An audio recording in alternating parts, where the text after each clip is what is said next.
Yes, guys, how you doing? Welcome back to the Spurs Talk Show. Sorry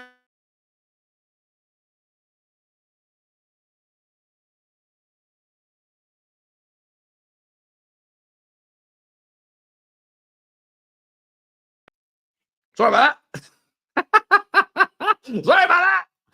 Internet issue straight off the track. You'd love to see it. I hope you're all... Where did I get to? How can you do the thing that you love? Was the last thing I said. What would you love to do them with? Smash the like button, guys, for me. Smash the granny out of the like button. Hit the subscribe if you haven't already. Hit the notification bell. Drop some comments throughout the show. We've got so much to talk about. We have to talk about Romero. We've got to talk about Sonny. We've got to talk about Jared Branthwaite, Kim Min-jae, Nathan Collins, potential Mercedes Petronas takeover stuff. We've got to talk about Jadon Sancho. We've got to talk about Damsgaard. We've got to talk about Vissa. We've got to talk about Lewis Potter. We've got to talk about Morgan Gibbs White. We have to talk about Ratatata, Christian Eriksen. It's true. It's true. There's a quote out from him regarding coming back to old Tottenham Hotspur. Don't know about that. We've got to talk about Cochrane. He's the hold-up. He's been the cock block on progress. Well, actually, it's not been a cock block. He's been a tug of war, a tug of the war skis. I hope you guys are going to dial yourself in. We might be here for a little while. Plus, ladies and gentlemen, I'm not sure I'm going to do this now because I've got so much to talk about today. So much to talk about. We could be here for a couple of hours, by the way, so strap yourself in. But we might have to talk a little bit about Y-Scout because I have the access back fully and I now can sort of show you the method. I can't show you the footage. I can't do the clips and stuff for content's sake, for copyright's sake. But I can show you, the process of like I used to show you about 3 years ago. So if you're new around here, or if you haven't been around here for like 3 years, then or 2 years maybe, then you're going to possibly have not seen this before. But what we're going to do is let me get this up. In fact, pause. What we're going to do at some point, either today or tonight, we're going to be able to show you. Let me see if I can do it right now, actually. Are we in? What's going on? What's going on? Is the internet working? Yeah, the internet seems to be working.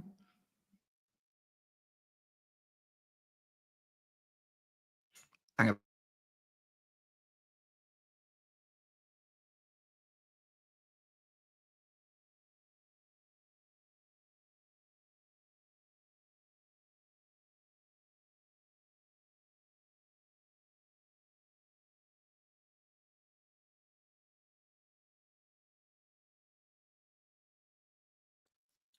Sorry, guys. Internet issues. It's going to be. It's just because there's a loose connection in my computer, and it's driving me mental. It's driving me mental. Anyway, how you doing? How are you doing?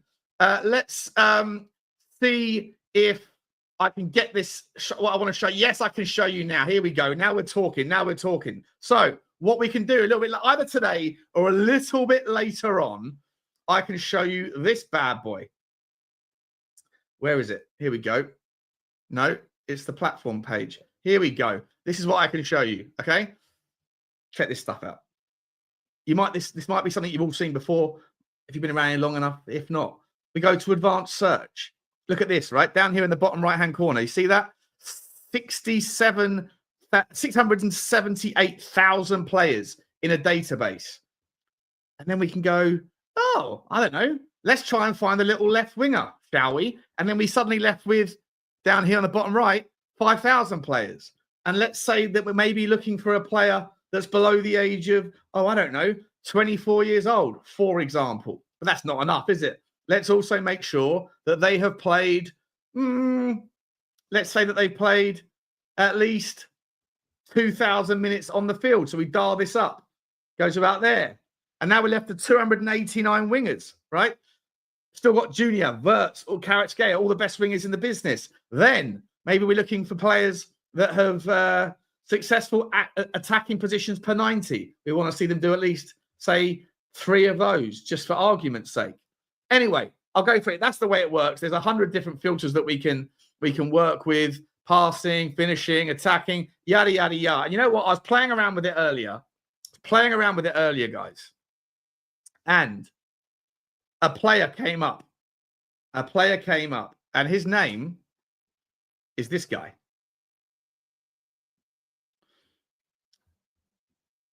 Kenan Yildiz. And I'd never heard of him. Maybe some of you more Boffin-esque type players or type people have heard of him. But I hadn't. And he plays for Juventus. So I'm thinking, ooh, a little bit Paratici-esque, a little bit ta-ta-ta-ta-ta-ta-ta-ta. 20 years old, just turned 20 last month. He played quite a lot of games in the Serie A and the Champions League. And then I was thinking, actually, have I heard of him? I was like, I had heard of him, but I had no idea what he was doing. Anyway, I went and looked into him on the Y Scout because he came up through the filtering process, and he's a ridiculously look talent. So then I put his name into YouTube, went to the news tab, and literally 4 hours ago, Arsenal are holding talks. And Tognozzi, who's an Arsenal sign, that it's a gift for Arteta. It's a gift to sign the Juventus star. This is what we can do. Now, like I say, I'm sure a lot of people would have would know more about Yildiz. I don't really watch Serie A that much, if I'm entirely honest. I don't. But either way, I'm getting excited now that I can show you the process, show you the method, and that we can mess around with Y Scout all summer long and figure out where are we going to go next. Maybe there's a little player out in Iceland somewhere.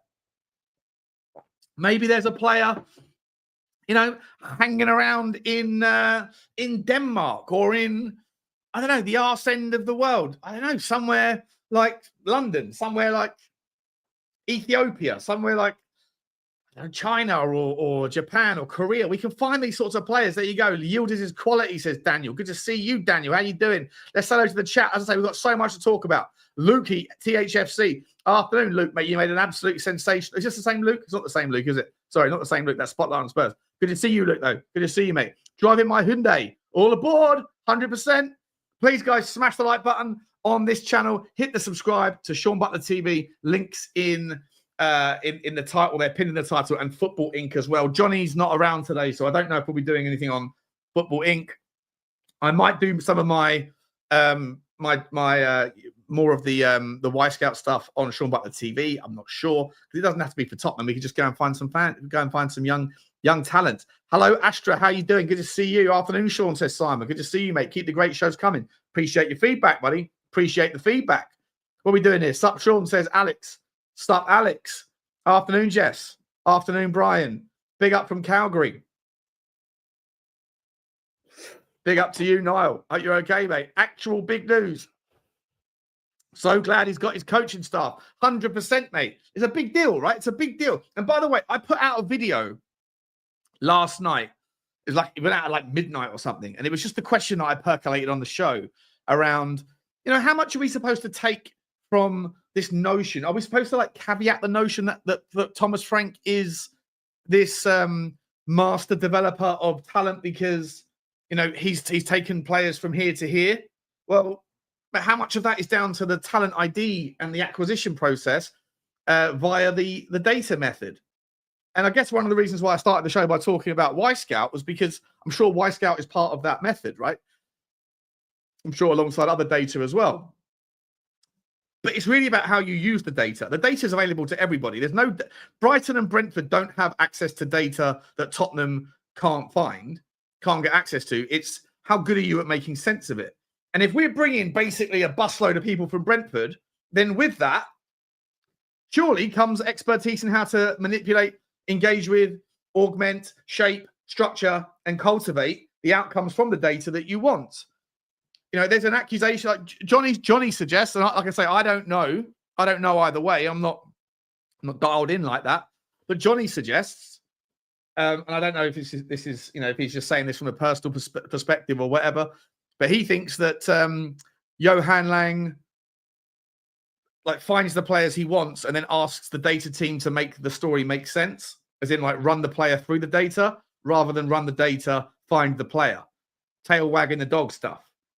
And that might be true. I don't know. I'd hope it isn't. I've got no idea the level of Johnny's confidence in that stance. But surely if Brentford are coming over with, as I say, you're going to have to hire an 8-seater taxi to get them all over at once. If that's the case, then surely we're going to be doing better with better with our talent ID, and that's positive, right? So it doesn't matter whether Thomas Frank is only 30% responsible for developing these players, and that 70% of the players were already found. At the end of the day, Brentford had some wonderful players that they paid very little money for, and that they're going to sell them for big money. And we're going to talk about some of them because we're linked to about half of Brentford's team. We're linked to Nathan Collins. We're linked to Damsgaard. We're linked to Visser. We're linked to Keane Lewis Potter. We're linked to Norgard, Damsgaard. A lot of guards going on. A lot of guards. Put your guard down. Put your guard down, because we have to figure out whether or not this is, do we want to just kind of bring across everyone from Brentford? This is the argument I have with like Henry Wright, who says like, 3/4 of the Palace team are better than Tottenham's team. Are they? No, they're not. Let's be honest. They're not. They've had a really good season coached by a really good player, a really good manager. And we've had a really bad season in the league coached by an incredibly poor coach. Incredibly poor coach. I know he might be a good wordsmith, but he's not a football guy or not a football coach.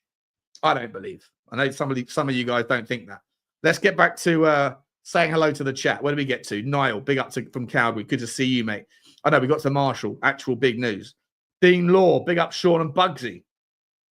I'm worried about Bugsy. I think Bugsy might have got something in her ear. I took her out for a walk, and she ran into a field where there's loads of like wildflowers growing, because apparently that's where farmers now make their money, looking after the bees or whatever. And she started to shake her head and stuff. So I'm worried that she's got a grass seed or something in her ear, which is going to cost me another 500 quid to get rid of it. Eriksen as player coach like Davies, I could get on board with. I'm going to start with Eriksen, because I got to be honest. I got to be honest, guys. Like, there's something about Eriksen that I always felt like he was out for himself. I always felt like he never had gratitude, and I always felt like he just sort of used clubs. And after what happened to him, that kind of near-death experience, or he died, I think, and he was pulled back. I don't know. I would have thought he would have had a bit more of like gratitude, but it always came down to, moving on to the next club. And now, well, we are going to talk about the story, so I'm not sure about him. But how you doing, Jessica? Good to see you. Michael George, afternoon all. Come on, you Spurs. Good to see you, Michael. Good to see you, Niall. The Cockerel block. That's exactly it. The Cockerel block, 100%. Smash the like and locked in. Well on, Wardy. That's what I need to see. I hope you've all done the same. Smash it and lock it. What's happening to Matt Wells then? He's staying. He's staying, Mahesh. I think that's how you say your name. Mahesh? Maj? He's staying. Rat-a-ta-ta, long stream then to try and not go on a tangent. Ha ha. There's tangents galore, mate. We go on weaves. They're not tangents, they're weaves. Because we always try to find our way back, like Donald Trump, but just in a better polished version. Sim still not over Ange. I think they're live right now. I caught like 10 minutes of their stream, and I love the pair of them. They've obviously created a fantastic show. I love everything that they do. I know them very well. Obviously, I see them every week at football and start Tottenham. But I've got to be honest, agendas are going to agenda over there. Benny Boy just like has this, vitriol towards the ownership, and Sim is, actually, I'm going to bring it up. Because he sent me. I don't know if you guys have seen this. He sent me this. Where is it? Where is Simmy? He sent me this link to the Guardian, a Guardian article. I mean, you can see it on the screen there, right? It says, "What a prick! Did you have a 5-hour sit down with Jonathan Liu?" Right? And this is from Sim. I was like, I didn't read it at the start. I said, "No, what's going on?" And he went, "Oh, that prick Jonathan Liu." I was like, "What's he done?" By the way, that's not me sending or showing private DMs. It's not in that kind of. My intention is just to show you the story. But he's basically Jonathan Liu in the Guardian has just went absolutely like balls out, gangbusters all over Ange Postecoglou, saying he's a bullshit artist, and he listed out everything that he said over the last couple of years that that essentially made him a hypocrite, right? A bullshit artist, which is what I've been saying on this channel, which is what Johnny's been saying. And obviously the thing that Sim and I had that big debate with, or Johnny actually debated him on my behalf that day. And Sim thinks that I've had a sit down with Jonathan Liu and like fed him my talking points. Listen, if it's good enough for the Guardian, it's good enough for Spurs Talk Show. I like it. Maybe Jonathan Liu watches the show. We don't know. But yeah, he's definitely not overhand yet, Gary. Neither are a few people, But like I say, out with the old, in with the new. The Emperor's new clothes. The King is dead. Long live the King. All aboard the Thomas the Frank engine. 100% AZ Spurs. Is that Arizona Spurs, mate? Is that where you are? And I love your doggy, by the way. I love your doggy. I don't know why I keep having to do this. Why do I keep having to change the style of... It never seems to lock. Every time I change it, it goes back to the reset. It's very strange. Jessica says, could you do Igor Paschal on Y-Scout? I've done Igor Paschal on Y-Scout. I don't think he's someone that we want. But you know what? I've got so many players massively wrong. Well, not so many. Got a couple of big ones I screwed up on. One was Serhou Guirassy was probably my biggest faux pas. And then there was who was the player that was in Belgium a couple of summers ago, and we were thinking it was done to Tottenham. It was the young striker. I forget where he played. Let me know in the chat. Someone in the chat will remind me of my faux pas. I have done Paschal. He's one of those players that I don't. He looks good. He reminds me of like Serge. Bergwijn. Steven Bergwijn reminds me a bit of Bergwijn. Not sure. But been loving your coverage of the latest developments. Keep up the good work, Johnny. Cheers, Hollywood Hotspur. Hope you're okay, mate. Thanks very much, buddy. Frank has got his own way. Big up. He has got his own way, Stephen. He has. Marshall, yeah, that is true. It is big that Frank has stayed true and got what he asked for. Actually, there's an article we're going to come to in a minute. Sean charged the bloody battery. What battery? What are we talking about? Oh, yeah, because this morning, yeah, I know. Oh, what's that on my shirt? What are we doing here? Ugh. Bit of Bugsy slobber or something. I had to cut the video off this morning. I had 4 more players to talk about. That was going to be a 30-minute video, so I'm going to bring it to your attention now, or I might put out another transfer update a little bit later on. Good to see you, John. Man of Solomon. If he's the answer, then I don't like the question. I'm not a fan of the question, Hyundai. He looks better in the middle than out wide. Who's this? Yilmaz.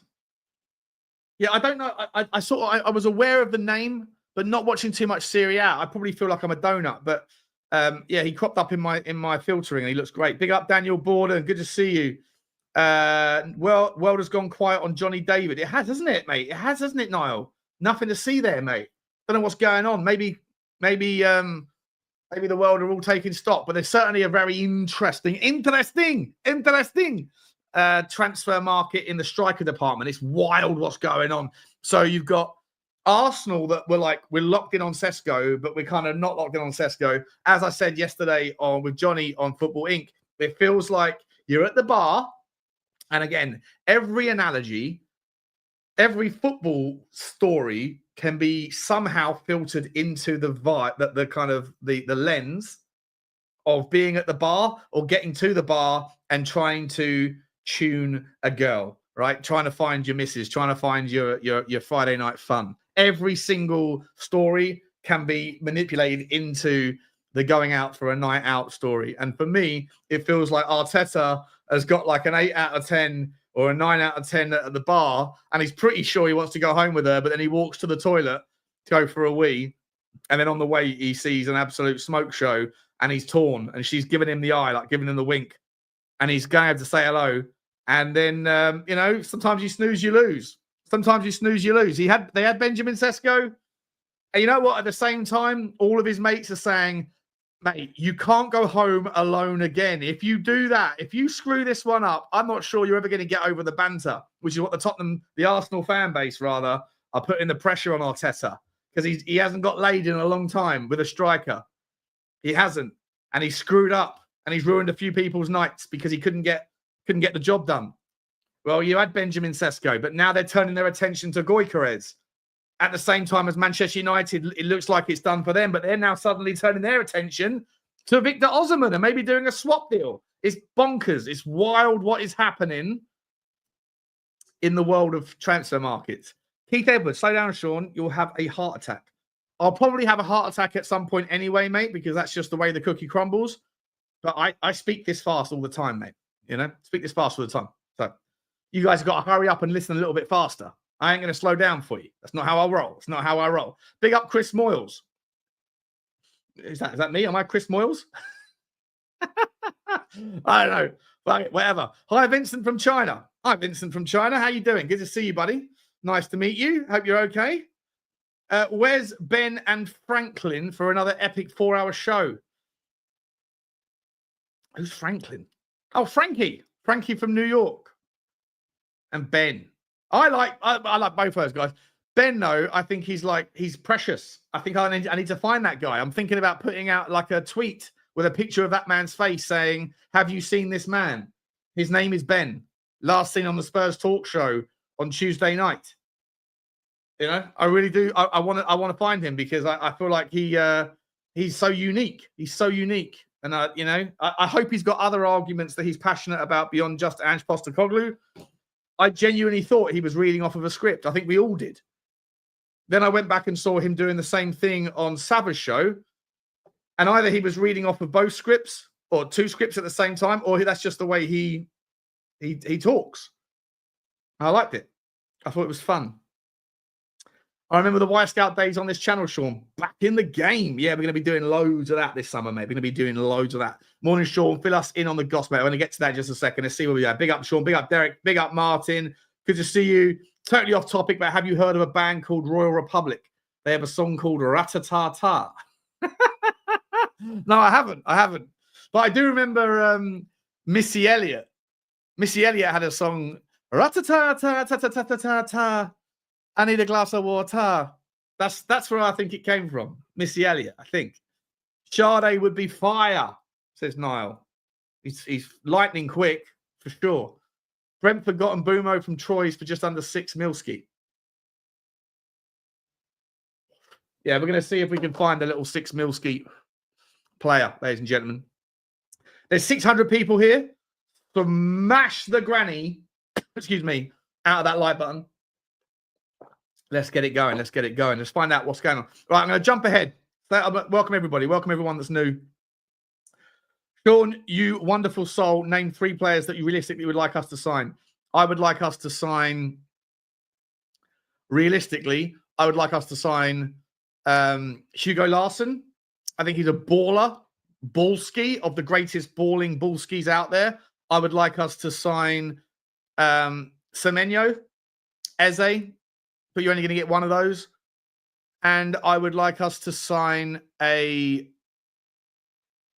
we get one midfielder, I'll name 3. Polini is a good Polini if we can get it, but there's no links to Tottenham for him. Like the story, like everyone's talking about Polini.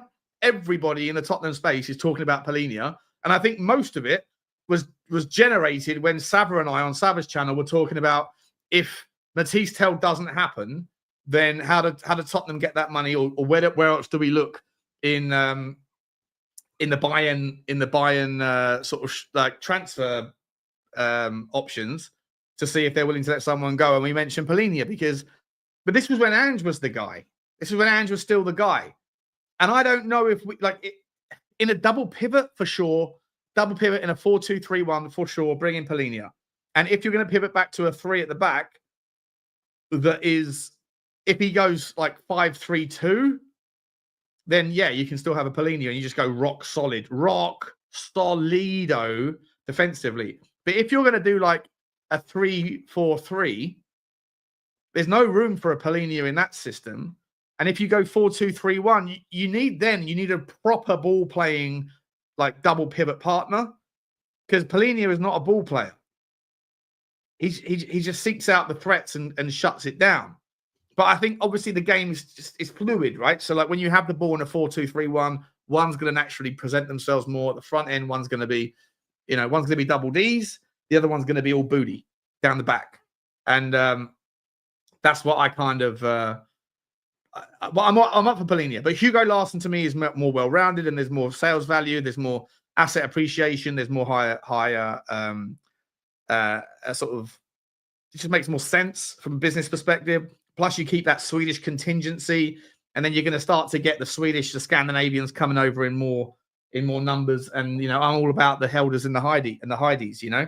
Helga and Heidi. We're going to find a little Helga on Y Scout for us. By the way, we're going to find a Helga on Y Scout. Tottenham's Helga. That's what I'm going to call the title of the show. The 6 I vote for is Çalhanoğlu. How do you say his name? Çalhanoğlu or something? Yeah, the Turkish guy, right? He's class. Sean, so is Jonathan David off your list? Not at all. Not at all. I like Jonathan David. I think Tottenham would love to have a new striker, but we know, what do we call them? Cock blocks. We got cock blocks in the team. Solomon's apparently going to be a cock block. He wants to come back and fight for his space. With the biggest cock block of them all is Richarlison. He ain't leaving. I'm not leaving. Annoying. It's annoying. The little brother who won't piss off when your parents go out for dinner, and you got the girl coming round for a bottle of Bacardi Breezer for some Netflix and chill, but your brother wants to watch Netflix in the same room as you, and he says, I'm not going, and I'll tell mum and dad what you're doing. That's Richarlison. I don't like it. Sean, can you please Y Scout Ryan Flamingo? Okay. You write that one down for you, buddy. Ryan Flamingo. The purpose of Y Scout, though, isn't really to look at players. You can do that through the video. I can't do that I can't do that on the screen. Like what we do with Y Scout on the screen here is things like this, where you go, we're looking for a winger. I'll just do one quickly in real time with you, right? Just real quick. So successful actions per 90, crosses per 90. We want to see, I don't know. Let's say he's got to have 2 crosses per 90, and then accuracy of crosses at about 50%, something like that. Oh, hang on.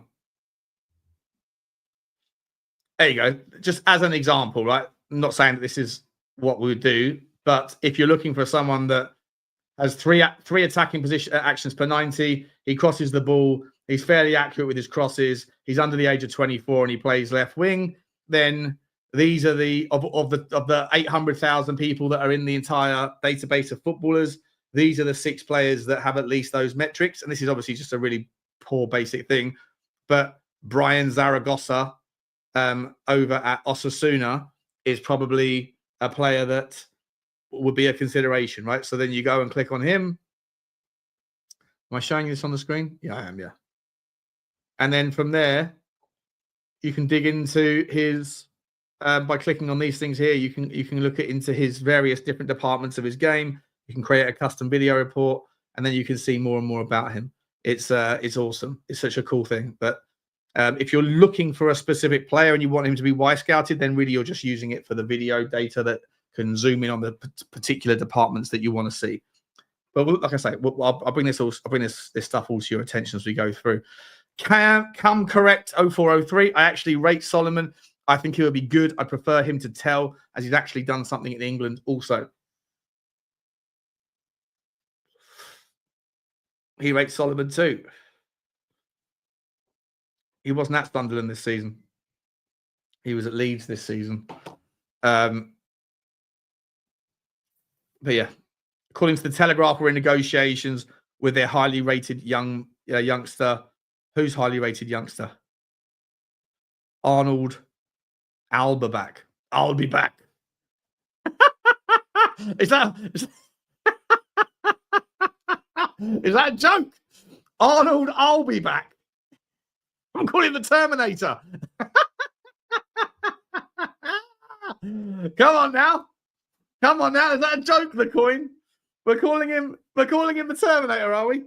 Fair enough. Yeah, I see it, bro. I see it. You didn't get me. Bro. You didn't get me. Very good. Right, let's have a look at the news, shall we, guys? Let's get into the news. So there's the Christian Eriksen story. Here's the Christian Eriksen story. Okay, here we go. Share this page instead. Are we still up? Yeah, we are. Okay, let's look at Christian Eriksen, shall we? Thomas Frank adds another familiar face. Hang on, start the story. Former Tottenham Hotspur Christian Eriksen is now a free agent, with his former manager Thomas Frank moving to N17-2. Christian Eriksen is now on the hunt for a new club after being released by United, and there are some eye-catching developments at Tottenham Hotspur. It was announced by the Red Devils in their final game of the season that the 33-year-old's expiring contract at Old Trafford would not be renewed. That decision leaves Eriksen free to agree a deal with another club, and there are plenty of familiar faces at Tottenham. Despite winning the Europa League, Spurs took the cold decision to sack Antoine Postecoglou, and according to Fabrizio Romano, current Brentford boss Thomas Frank is the man to succeed him. Eriksen not only has history with Spurs from his almost 7-year stint there from 2013, but also with Frank, a fellow Dane he was managed by in a short spell at Brentford, and who also had a strong involvement in Denmark's youth system. Frank's arrival at Eriksen's former club, just as the midfielder became a free agent, has naturally piqued interest in the ex-United man's thoughts. Speaking to Danish outlet Extra Bladet, sometimes when I drink 7 bottles of cider and I'm doing a solo stream, I've got an Extra Bladet. Quoted as by Sport Witness, Eriksen said, "I have had Thomas at various times, and I think he is the perfect match for Tottenham. And it would be great if Thomas takes on that challenge. His personality, his way of playing, and his way of being, and the club considering where they were last season, they won a trophy, of course, but they are in the process of building something up, and I'm sure that Thomas is a good man to bring in." Turning to his own situation, Eriksen said Thomas should call if something happens, before revealing that he had not yet received any communication from his fellow Dane. In 442's opinion, aside from the coincidental circumstances of Thomas, Spurs and Eriksen's contract all meeting at the same moment, it's not a move that would make loads of sense for the North London side. Although he played in a deeper role at times for United, his natural berth is the number 10 spot. Both Maddison and Kulu have comfortably covered. We've got to talk about Dejan Kulusevski, actually. He came out and said that he's well ahead of his in his recuperation from surgery, and that he's currently walking. He's just started walking. So maybe he won't be out until February. Maybe he'll be out until like November, December. But either way, Maddison's also out injured, right? He's not going to be back. Or maybe he will be back for the start of the season. But, you know, Tottenham definitely need, because Maddison never goes an injury without season without an injury. And if Kulusevski's going to be out for half of next season potentially, and then he'll take time to get back to full fitness, we kind of do need a 10. Now, I don't think Eriksen's the guy, but to sit there and say that, you know, that we've got the 10 spot comfortably covered, I think 4-4-2 are missing the trick there. Further back in midfield, Spurs have the likes of Sarr, Bissouma with talented prospects, Berghvall and Archie Gray also coming through. Any vacancy for Eriksen is not immediately apparent, and he may even stifle the process of the younger pair.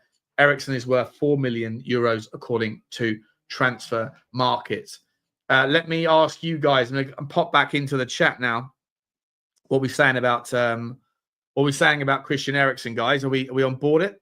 And anybody here fancy a bit of Christian Eriksen on a 1-year deal with a coaching role or something like that? Or do we say no thank you, mate, because he turned us down, didn't he? We wanted him back and he said, nah, I'm going to go to Brentford, I think, and then he went to United. We're going to talk about Morgan Gibbs White in a minute. Another bit of Morgan Gibbs White.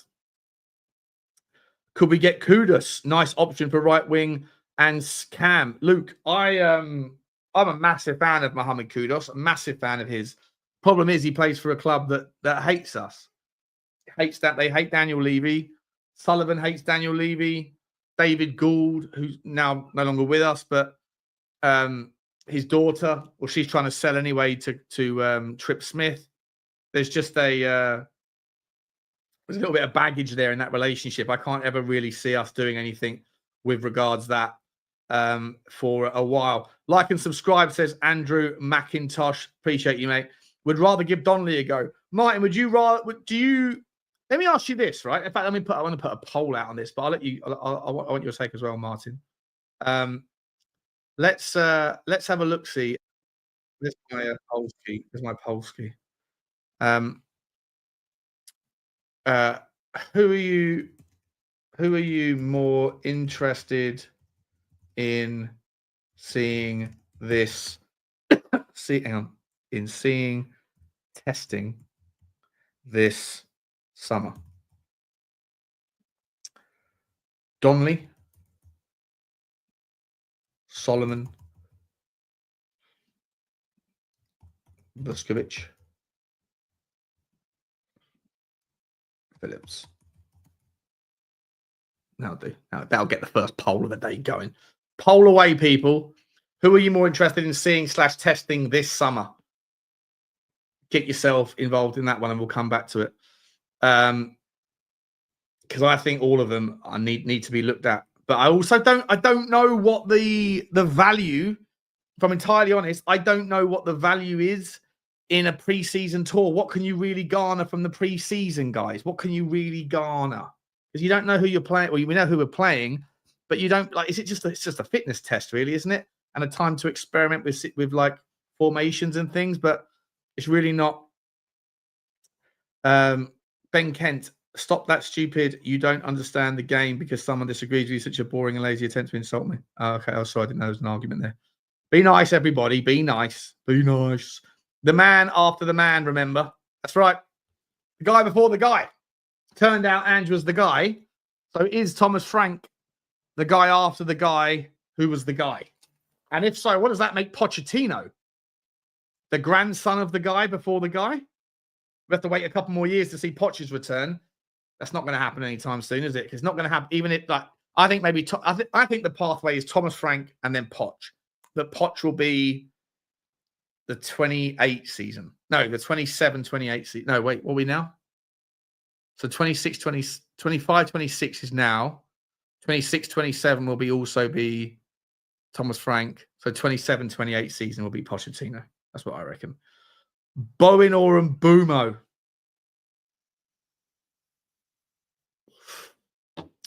Unbelievable. What's unbelievable, Matt? Andrew? What are we doing? What are we doing? Xavi Simons for Cam. Yeah, look, in terms of that whole, like, do you want, I've seen that on Twitter. Simons as a Semenyo or Mbeumo. Everyone was after everyone wanted Xavi Simons first. I think there's a little bit of that, like, oh, he's foreign. He's got a name like Xavi. He's got to be excellent. Xavi Simons is a cracking player. But Eze's done it at the Premier League level. And it is important to know what you're working with. It is important to have a little bit of that experience because Xavi Simons is a bit lightweight. He's a bit lightweight player. Not necessarily a problem, but it's a consideration. And he's done it. Where did he do it? He did it for PSV, Xavi Simons. He's done it in Germany. They're different leagues, different styles of leagues. Look how good Scott McTominay has been in Napoli. Like, he is universally adored by the Napoleons. Is that how you say it? Napoleons? Napolites? I don't know, whatever. So, horses for courses. This is why the purchase of Eze is a no-brainer. Let's give Donnelly a try. I want to see him as well. I really do. I think he's the sort of guy that just can handle whatever's thrown at him. I think he's that clever. I really do. I think Eriksen would be a good choice, particularly for Champions League experience. 1-year deal, option to extend. Says Voided AV. I'm a bit gutted we didn't give all out for Leroy Sané. When we're linked, to be honest, he's actually a class player and cook on the. He's gone to Galatasaray for €8 million a year pre-tax. And there was a guy that was on Football Inc. yesterday, Levy Nomics, Connor. I really enjoyed him coming on. and I didn't know that Turkish football has got like a new tax bracket for footballers, where they basically don't pay any tax or very little tax, like 10% tax. So, sorry, post-tax, after tax, not pre-tax, after tax.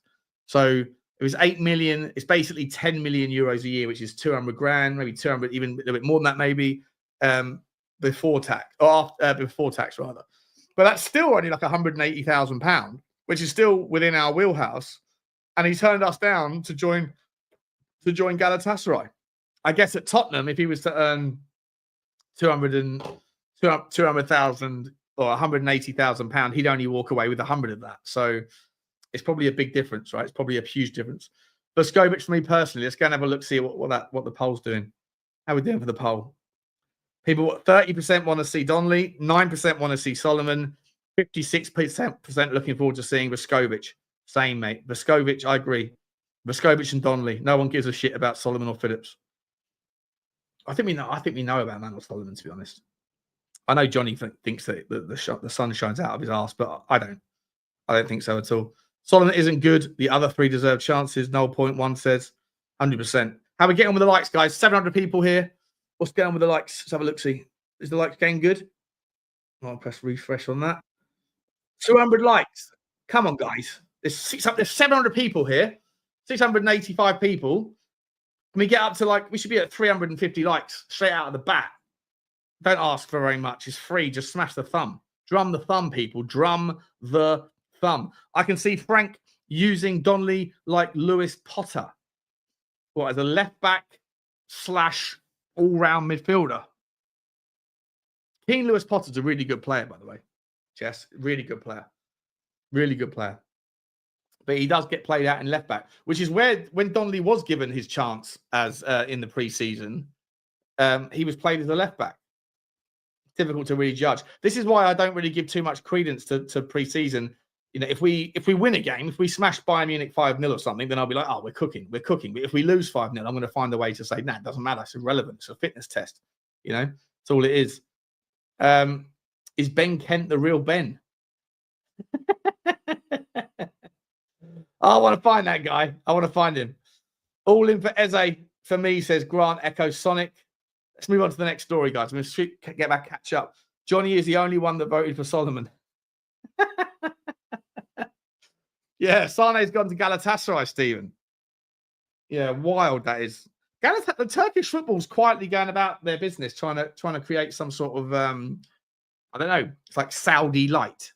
Saudi light, isn't it? Right. Solomon is our best one-on-one winger, but that's not saying much because all our wingers are shit.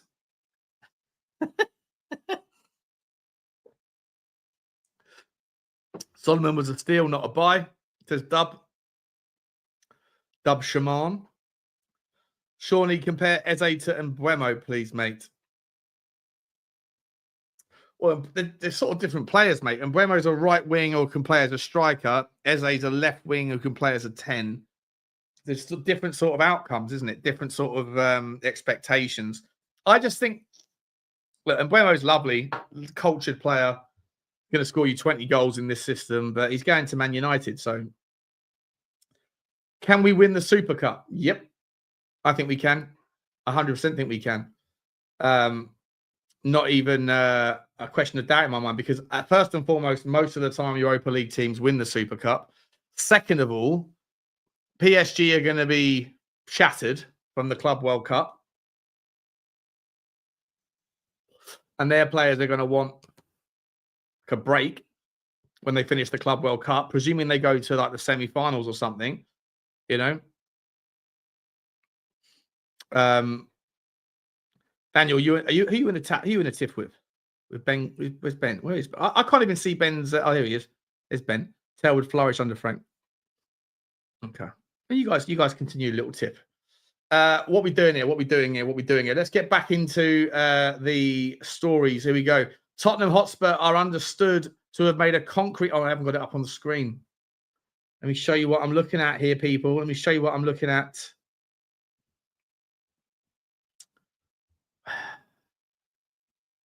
Tottenham Hotspur are understood to have made a concrete offer to Genoa defender Koni de Winter to join the club, according to FC Inter News IT, that has 100,000 followers.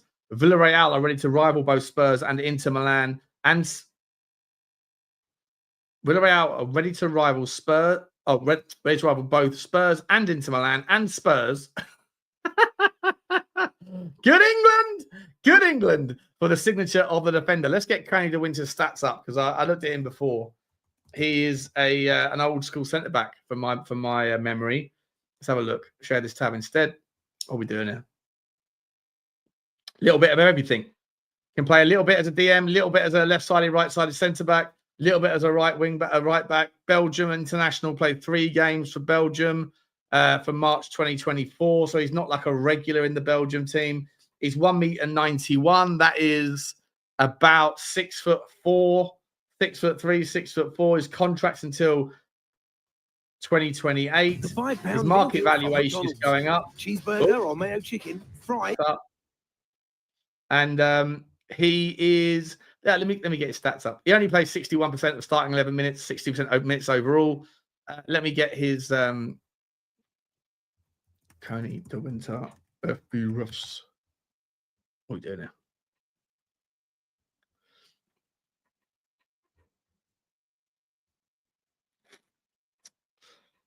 You'll see an attacking player. Attacking, gets forward, shots on target, 54%. That's far better than Pape Sarr. Far better than Pape Sarr. Far better than most of our strikers and most of our midfield players, to be entirely honest. This is compared to other centre backs, by the way. He's 92 percentile. Passing range, a little bit. I think this is because he plays quite a few minutes at right back. So we're comparing him to centre backs because that's his main position. But he plays a fair few minutes at right back. And so he's going to be gifted the chance to get forward a bit more. His pass types, the average, goal and shot creation, dead ball pass. Yeah, he's underwhelming. Good in the air, though. 70% aerial threat. Again, this is going to be artificially suppressed because he plays a number of minutes at right back as well. So, or in a slightly more advanced role. He's definitely like a more of an attacking player than anything else. But I'll be honest, I'm not too overly familiar with him. As I say, I don't watch too much in the way of Serie A and Genoa. Were Genoa even in Europe this year? I'm not sure if they were. I don't think they were they? So we shall continue. Where's my profile bookmarks? Here we go. Let's have a look. See, get this back up. Pause. Thomas Frank and Justin Cochrane will be joined at Tottenham by Chris Haslam, Brentford's head of athletic performance, and analyst Joe Newton. That's according to David Ornstein. And look, he is we're taking the whole team with us. And Cochrane was apparently like earmarked, almost like, for want of a better word, groomed to be the eventual replacement for Thomas Frank, should Thomas Frank have left. So the fact that he's coming to Tottenham must mean good things for us. That he gets to bring his boy with him. He gets to bring his whole. I think there's still 1 or 2 others. I think he wants to bring like 6 or 7 people. It's going to end up costing Tottenham quite a lot in compensation. It's going to end up bringing quite a lot of new faces into the mold. But for me, I think it's a perfect thing to have your guy who's very hands-on. He is a coach. He clearly, we've seen all the videos. All of us have seen the videos of Thomas Frank and this guy Cochrane, and that just, being on the training ground and essentially sort of dictating what they want and getting the best out of it. It's very hands-on, very tactile in the way that they go about their training regimen, which feels a little bit different to what we're kind of walking away from. A guy who had to disseminate his words into the ears of coaches that he hadn't worked with before he got to Tottenham, who then had to disseminate that into the ears of the players. It's a little bit Chinese whispery to me, and I think that was a bit of a shit show and a bit silly and sloppy. Like it always amazes me how sort of cheap managers and coaches are to a club relative to the impact and the influence that they have on the outcomes of the football pitch. Absent maybe a Pep Guardiola that might cost you like 70 million quid in compensation if he's got 3 years left on his contract or whatever. But ultimately, like, people like Thomas Frank, if it's going to cost you 10 million in compensation and I don't know, £5 or £6 million a year for the entire lot of them, like that doesn't get that's like, you know, a very average player's transfer fee and cost for one player. Whereas I like, it doesn't matter how great the team is, if you've got a dog shit coach, you're going to fail. And you could make the argument.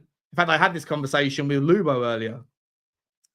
If Pep Guardiola came into the Tottenham team as it is now, right now, and there were no signings, there were no sales, no purchases, it was what it was, would he be able to get Tottenham, or where would he be able to get Tottenham? And Lubo initially said probably 10th. I said, really? Like, let's go through like Ange Postecoglou, who I think is the worst coach we've ever had. He, in terms of coaching, he managed to finish 5th in year one, and the team in year one, I think, is arguably weaker than the team we've currently got. In year one, we lost Emerson Royal, we lost Pierre-Emile Højbjerg, we lost I don't know, one or two other players that were somewhat kind of like they were squad players, really. And we brought in, sort of 4 or 5 players like Berghvall, Archie Gray. We brought in Danzo. I think we lost. We brought in, you could make the argument that Jed Spence is better than Emerson Royal.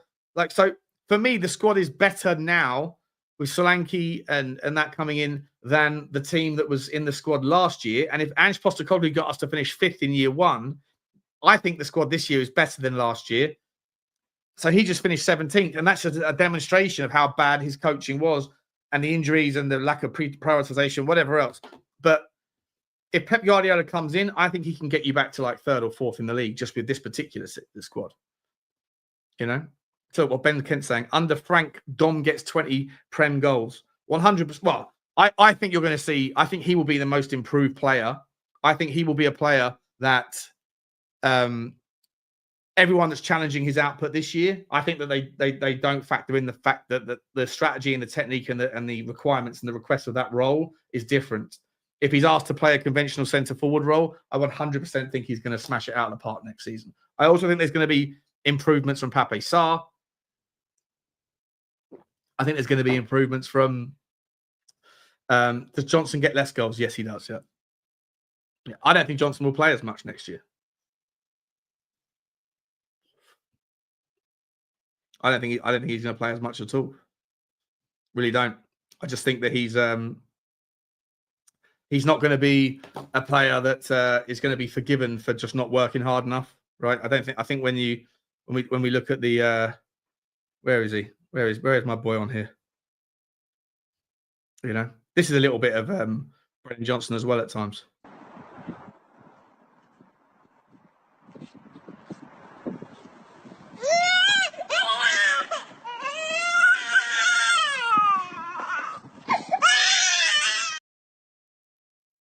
Love that video. I fucking love that video. Absolutely love it. By the way, guys, I'm going to be putting out, I'm going to go through a couple more of the stories and I'm going to be putting the link out. So if you want to come on, you can come on and we're going to have a chat. Like I say, I'm happy to be going for a couple of hours today. I got a little bit of wiggle room. This is the Brennan Johnson video, by the way. You know this one, Mr. Trot on the spot like a dressage horse. You have show ponies in life and you have work horses. But sometimes you have ponies of the Shetland variety that like to do this sort of thing. Jump up and down on the spot to make yourself look busy. You're not busy enough for me, Brennan. You're not busy enough for me. What's this? Yeah. That kid was scared of his own shadow. Scared of his own shadow. So for me, Brennan Johnson's going to have to up his game a little bit. He's going to have to up his game. Love the longest streams. Nice one, Workers Reading Room. Well, you must be a fan of Ben Davies. He's a reading guy, isn't he? He's part of a reading man. Oh, we're back on the Brennan hate train. Not for me. I don't hate on Brennan Johnson, mate. I don't hate on him. I love all the Tottenham players. I don't hate. It's just a bit of fun. Mate. I'm just having a bit of banter at someone's expense. People laugh at my expense all the time. What was I called yesterday? No, I was called it at the start of the show. Fat Chris Moyles or something. He's already fat enough. I'm a fatter version of him. That's what we do. Get some beers down Johnson and his confidence goes through the roof. That's the thing, Daniel. Last game of the season against Brighton was the first time I've seen him take a man on in 3 years. What are we doing here? What are we doing here? Timu Jack Grealish. Shout out to Lukey, who's on yesterday. He is Jack Grealish from Wish. Or let's be calling him now, Jack Greewish. You do look a little bit like him, mate. You do look a little bit like him. You also look like the Tottenham news presenter from Sky Sports, who I can't think of his name off the top of my head. Bless you, Sean. You're fine. Thanks, Matt. Appreciate you, buddy. Sean, what's a realistic window for you? What's a realistic window? I think it all depends on Romero. And by the way, absolutely killing me. 100%, mate. Welcome to the community. Welcome to the community, Lukey. You know? You're going to be a regular around these here parts, mate. This chat is unforgiving. This chat is unforgiving when you come on and you look a little bit like someone, or you say a little thing that maybe there's some angle to be like. My chat is wind up merchants. As we saw on the fan show a couple of nights ago, there was some brutal behavior from the chat. It was absolutely sensational. Timu Jack Grealish, there we go. What's happening with Dorrington? Alfie Dorrington, I think he's going to stay in Aberdeen. Niall, I think he's going to stay in Aberdeen. Sean Bonnie Blue said, would you join the line for her? No, thank you, mate. No, thank you, mate. If I'm going to catch the, what do they call it these days? Catch the itch. I'm going to pay for my enjoyment. It's not going to be on camera. Well, let's be honest. I've been hacked, so it probably will be on camera. Oh dear. Michael Bridges, that's it. Yeah, Lukey boy, you're a future Michael Bridges. Sky Sports has called. They want their Tottenham correspondent back. There we go. Right, where do we get to? In the chain of events? Let's have a look. Let's have a look at this story from what are we doing here? Here we go. Spurs web saying, meet the 3 new coaches joining Thomas Frank at Tottenham. Let me get rid of my overlay because it's annoying me a little bit. Actually, no, fuck it. You'll be right. All right, let's have a look. 3 members of Tottenham Hotspur, Thomas Frank's coaching staff at Brentford will join him at Tottenham, according to various reports. Here is all you need to know about the 3 coaches. Justin Cochrane. The most significant of the 3 acquisitions is Justin Cochrane, a former centre-back who spent most of his playing days in the lower leagues.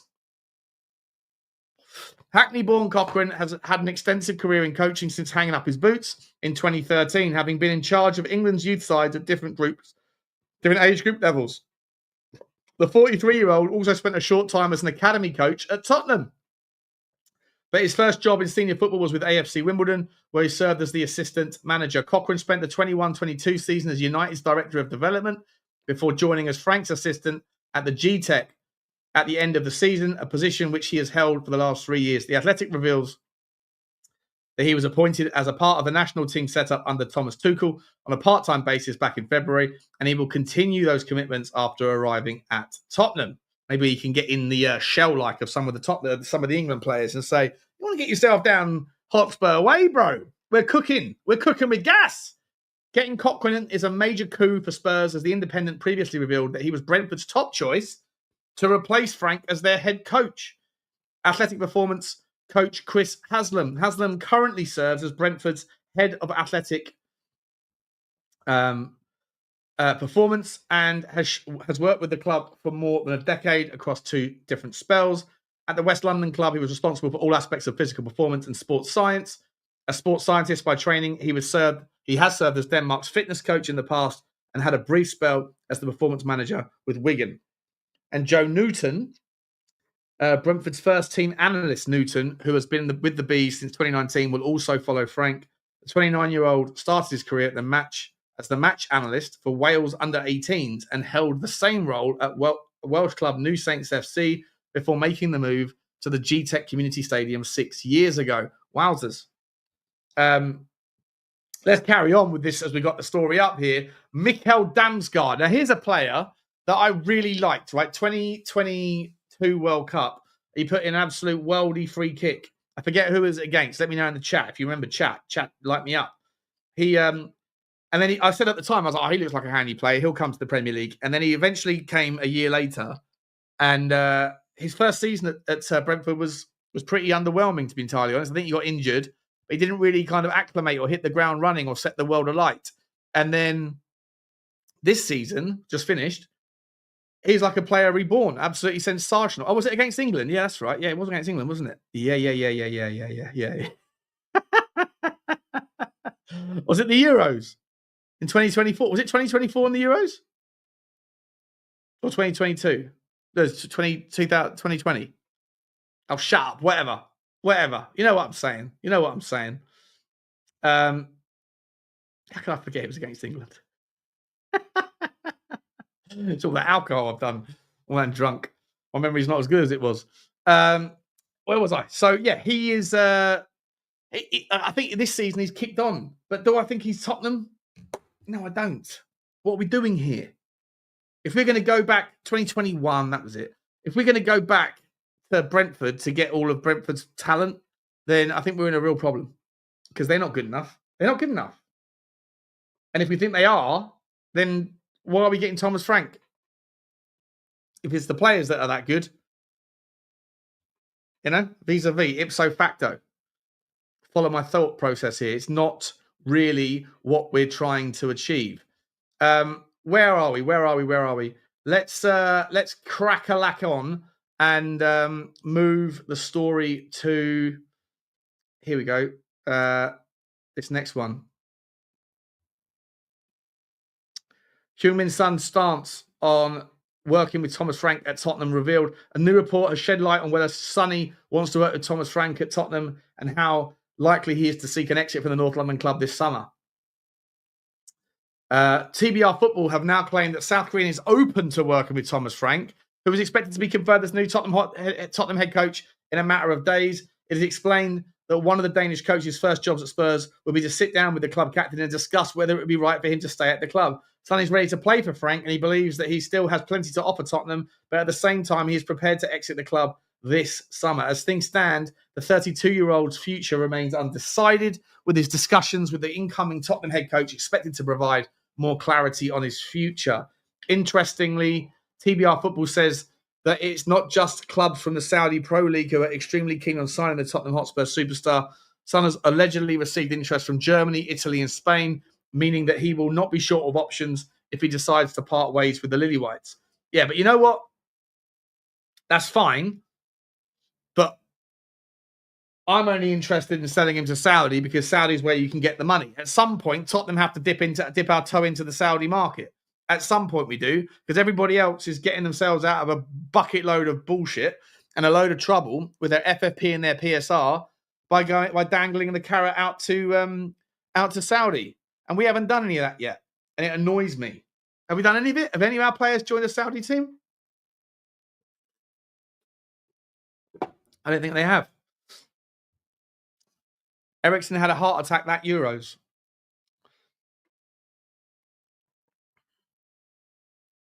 Yeah, he did. Damsgaard's free kick was in the World Cup, wasn't it? Oh, fuck it, whatever. You're probably right. You're probably right, people. You're probably right. What are we doing here? Let's move to Christian Romero. This is the story I wanted to show you guys because I think it's massive, right? I want to get your take on it. What am I doing here? What am I doing? Here we go. This is from Tottenham Hotspur News, but obviously they're just referencing other people. Whoever Karinia Shipalis is. That sounds like, oh, excuse me. What are we doing here? Here we go. Jared Branthwaite could replace Christian Romero in the Tottenham starting lineup next season. Romero has been linked to Atletico Madrid this summer and will need replacing if he leaves Tottenham. Tottenham have identified Everton defender Branthwaite as the potential replacement, and after a recent transfer development, it looks as though Tottenham might already be resigned to losing Romero. A couple of days ago, the Daily Mail reported that Tottenham are expected to formalise their interest in Branthwaite next week. Any deal for the centre-back is expected to cost Tottenham big money. Therefore, it is unlikely that a deal will be sanctioned if Romero is set to remain in North London. As a result, Spurs' willingness to now formalise their interest in Branthwaite suggests they are already aware that Romero is set to move away and a 27-year-old's exit might have already been agreed. Maybe, might have, possibly, could have, assumed to be, whatever. Romero was thought to have developed a close bond with Ange Postecoglou. Therefore, the recent confirmation of Postecoglou's sacking might have convinced the Argentine to leave Tottenham. The World Cup winner's silence on Postecoglou's departure is deafening, especially as he is one of a handful of Tottenham players to not comment on the Australian sacking publicly. Therefore, it would not be surprising if Romero's exit has already been agreed behind the scenes and Tottenham are finalising his replacement before confirming his departure. What's interesting about that is that he wanted to go when Ange was here anyway, right? He wanted to go anyway. So why are we sitting here presuming that, the only reason that Romero might have is now going to say, oh, no, I want to leave? Is it because Ange is gone and Tottenham, he doesn't respect Tottenham's decision? Or maybe, but I think you could also make the argument that's a giant leap. I think it's a giant leap. I personally think that is a situation that Tottenham need to sort of get on board with. Tottenham fans need to get on board that Christian Romero has already said. He said it when we were in the semi-finals. It's time to go, and he wants to go to Spain. Fair enough, but we're not going to drop our asking price because you want to go. No chance, no foul. So for me, I think that it's if Christian Romero needs to leave, then Tottenham are going to need a replacement. But is Branthwaite the guy for you? In fact, let me see if I can find that. Is that article still there? Where is it? Is it still here? I wish I could find it. I looked at an article earlier, and it was really good. It was showing the stat comparisons between Branthwaite and Romero. In a nutshell, Romero is better than Branthwaite at all of the passing statistics, all of the things that we all know that Romero's great at, and Branthwaite is better than him at essentially all of the defensive stats. Better in the air, better tackle completion, better conversion of interceptions, blocks, everything that you can think of a traditional centre-back. And people think, well, why do we need Branthwaite? If we're going to sell Romero, it needs to get a right-sided centre-back. But actually, Jared Branthwaite played 57 or 58% of his minutes when he was at PSV Eindhoven as a right-sided centre-back because he's two-footed. People think of him as a left-footed centre-back. It's his dominant foot, but he's more than capable on the right because he can also play with his right side. And if you've got a two-footed centre-back, it's just perfect. And for me, I think he would be a wonderful makeshift, right? Because then if Micky van der Ven loses his 50%, if Micky van der Ven plays 50% of his minutes like he usually does because he's injured a lot, then Branthwaite can step in. And if Romero's gone, then you can have Micky van der Ven and Branthwaite playing off the right. And if, like I say, if Van der Ven does go down injured, then Branthwaite can play on the left, and you can have Kevin Danso. And you've got Vuskovic, who I think is going to be an absolute monster now that we've got a manager that's going to drop that defensive line by about 12 to 15 yards. And even if you play a back three and all three are fit, what are we doing here? Branthwaite, Van der Ven, and Danso? Not bad. Not bad. Both-footed players are worth their weight in gold, says Justin Mitchell. I'll tell you what else is worth its weight in gold to the channel, guys. Smash the granny out of the like button. The last time I asked, we were on 200. How many likes are we on now? Can I double check? Now, there's 750 people here. We're on 317. I asked for 300 then. I'm now pushing it up. Can we get to 400? Can we get to 400 before... Where am I up to? How long have we been going for? 69 minutes. So... before we get to 100 minutes, so we've got 30 minutes left. And like I say, we're going to be going for a while here, guys. We're going to be going for a while. Smash the granny out of it. I'm going to put the link in a second, and I'm going to let people come on and jump in and say what they want to say. But before we do that, we've got some more stories for you. Where is it? I've done that story already. That's Manchester United's Thomas thing. This is a story for us. Let's have a look at this story, shall we? Ta-ta-ta-ta. Ta-ta-ta-ta-ta. Share this tab instead. Thomas Frank clashed with the chairman over transfers before agreeing a Tottenham move. This is from 4 hours ago. This is from the Express. The Dane is expected to be announced as the new Spurs boss soon. Thomas Frank is on the brink of being appointed Tottenham Hotspur boss. With all eyes on how the Dane will work alongside the usually demanding Daniel Levy, Frank is set to become the 5th permanent appointment under Levy since Pochettino was sacked in 2019, as Spurs look to rebuild following the Ange Postecoglou era. Even though Postecoglou finished 17th in the Premier League with 20 defeats across there, but there is a feeling that Frank is ready to take the step up from the mid-table in the Premier League to one with Champions League football following an impressive stint with Brentford. However, even though he's been credited for his work with Brentford's data-driven setup during his 7-year stint, Frank hasn't always been the easiest customer to work with. Instead, according to the Daily Mail, the 51-year-old has opposing views to his chairman while he was in charge of Danish side Brøndby. Frank spent just under 3 years in charge of Brøndby, but his first campaign was complicated by a mid-season takeover, with a soon-to-be Spurs boss not seeing eye to eye with the new owner. His patchy relationship with majority shareholder Jan Beck Anderson came to a head when it was revealed he was posting criticisms about Frank on an online forum under a fake name. So childish. That's like Spurs that's like Spurs YouTube community level stuff. Create a burner account and then call out someone else. Fucking majority shareholders doing it. Jan Beck. Jesus Christ. What are we doing here? It caused Frank to quit in 2016 with a move to Brentford following. Frank spent a period of time working as an assistant before stepping into the permanent role following Dean Smith's departure of Aston Villa. I actually thought that story was about Daniel Levy and having a row already. Already making it difficult. Classic Levy. This story isn't about Daniel Levy. I thought it was as well, but it isn't. It's so clickbait. Voted for you on the Spurs Media Awards. What Spurs Media Awards? Appreciate it. What Spurs? Oh, Ashmatics thing. Oh, listen, guys. Look, I appreciate that. Mythographology by Jack Adams. Thank you, Jack. I appreciate you for voting for me.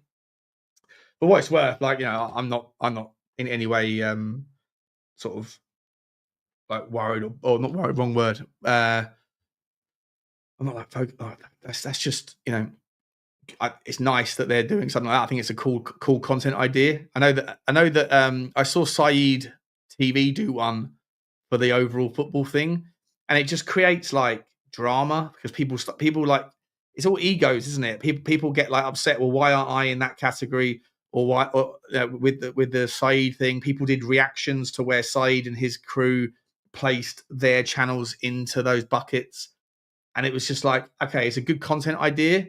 But it's really just everyone thinks that they should be a GOAT. Everyone thinks they should win. And if they don't, it just becomes like, well, I'm better than him, aren't I?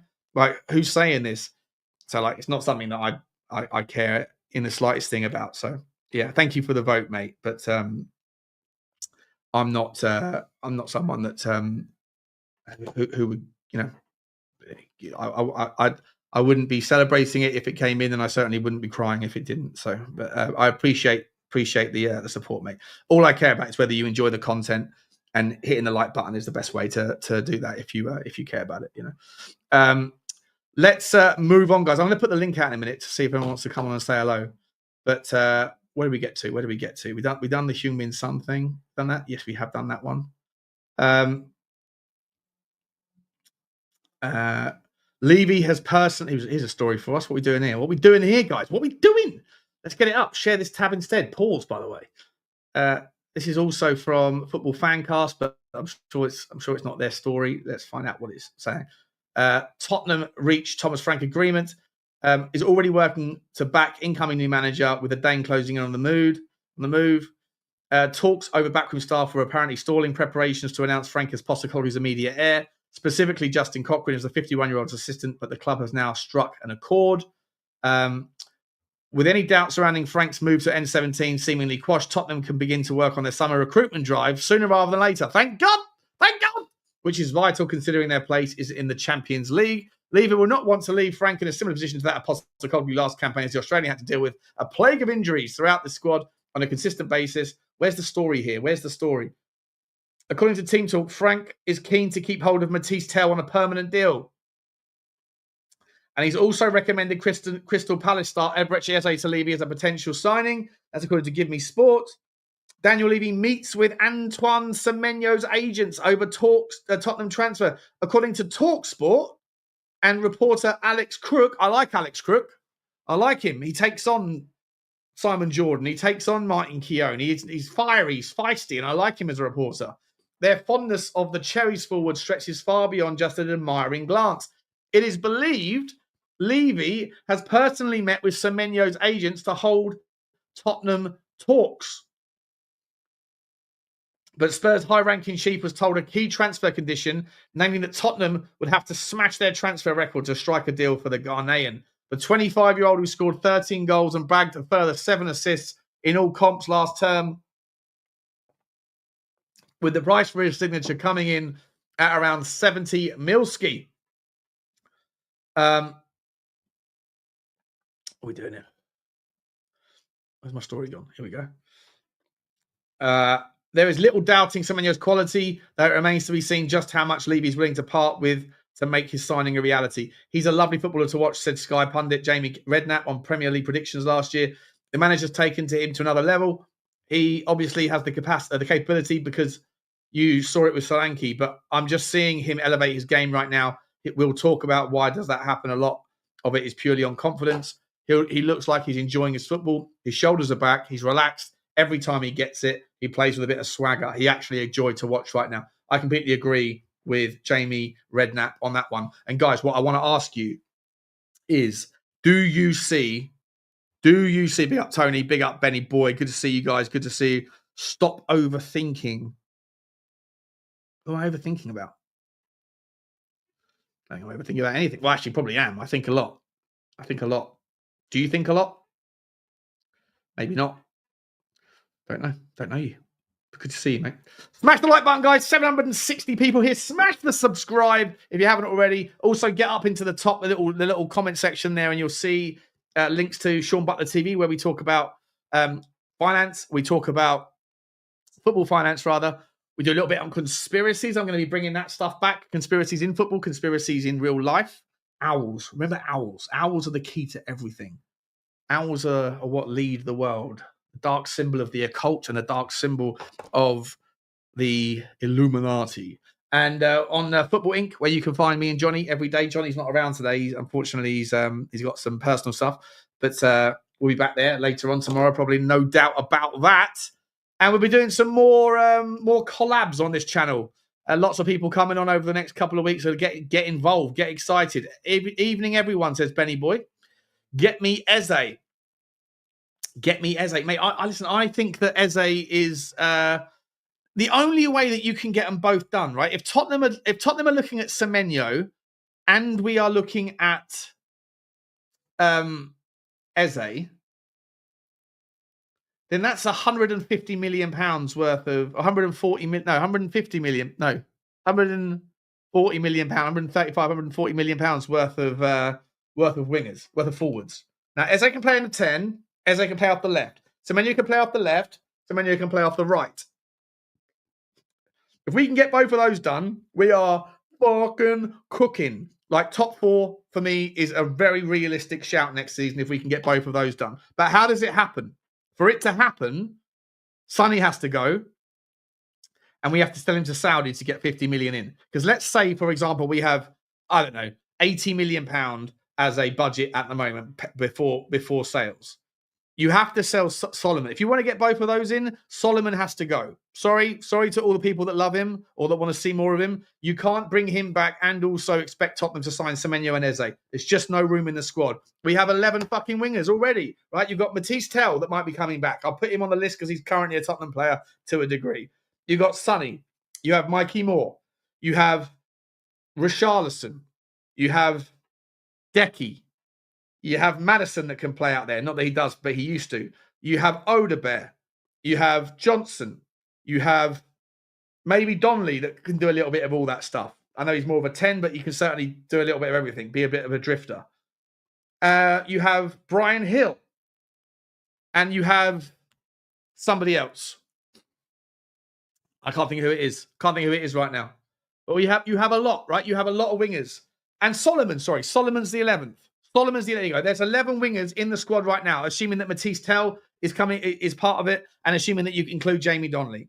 Everybody who was saying last season, where's Mikey Moore's minutes? The guy deserves minutes. They're now saying, send him out on loan and give Solomon a crack. What? What are we doing? What are we doing there? Square that circle for me, people. Doesn't make any sense. You sell Solomon. This is on the provision, because if you bring in two more, you bring in an Eze and you bring in a Semenyo, if that's the plan, then you have to sell Solomon for 20 or 15. We'll call it 15. We'll be conservative. 15. You sell Sonny for 40 to Saudi, because you're not going to get anything like 40 million from Germany or Italy or Spain. So you sell him for 40 and 15. That's 55.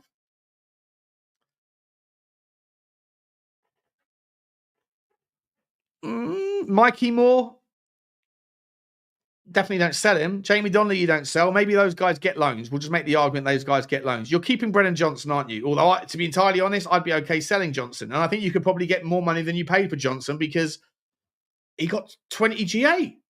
Got 20 goals.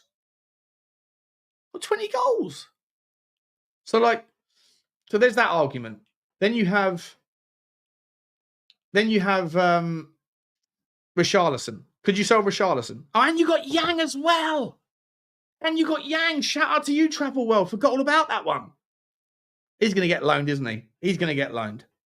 Yang will go on loan for sure. Anyway, let's get the super chat. That's up, Moosey boys back in the house. Good to see you, Moosey. Thanks, mate. Really appreciate you, mate. So generous. Such a generous man. Hope you're okay, buddy. Semenyo, Sander Berge, Eze, Branthwaite, in. Richie, Bissouma, Son, Romero, out. All right. Well, if we're working on that basis, right, then you're chalking off the money that you're going to get for Romero on Branthwaite, essentially. Right. That's going to be and you might even have to chalk off the money that you get for Richie as well. Let's say you get 50 million for Romero and they want 65, 70 for Branthwaite, even though I don't think he's worth it. If Romero's worth 50, then Branthwaite's worth 50. I know Branthwaite's young and English and homegrown, and therefore you pay the tax. Fair enough. But let's say then that that Richie and Romero covers off Branthwaite. Let's say that you can pay for your Eze with the transfer budget. Then in order to afford Semenyo and Sander Berge, and by that's not bad, that's going to cost you 100 million quid. So 100 million quid you need to find from Sonny, from Bissouma, and Solomon. Can you do that? I don't think so. Not quite. Right, Bissouma, you might get 15, 20 million pound. You might be able to get. Sonny, you can get 40. So that's 60. Solomon, you can get 15, 20. So that's 75, 80. So we're 20 million pounds short, guys. 20 million pounds short to get those four in. And by the way, those four for me would be ratatata. I'm more than happy with that. For me, Sander Berge is a quality player that's done it at the very top. Absolutely smashed it. But is he as exciting as Hugo Larsson and more? I mean, Morten Højlund's going to cost you 50, 60 million quid. So it becomes difficult to see all that happening. Brian Hill, what are you getting for Brian Hill, Soul Sniper? What are you getting? Are we getting there 10, 12? I think we're getting 10 or 12 million. We're not going to get a huge amount of money, are we? So there's that. Let me stick the StreamYard link out. Let me see if anyone wants to come on and join. We've got some more stories to talk about and more things to get on. But here you go, guys. Here's the link if you want to come on. Excuse me. Mikey Moore needs a loan, 100%. Solomon possible sale as Leeds really want him.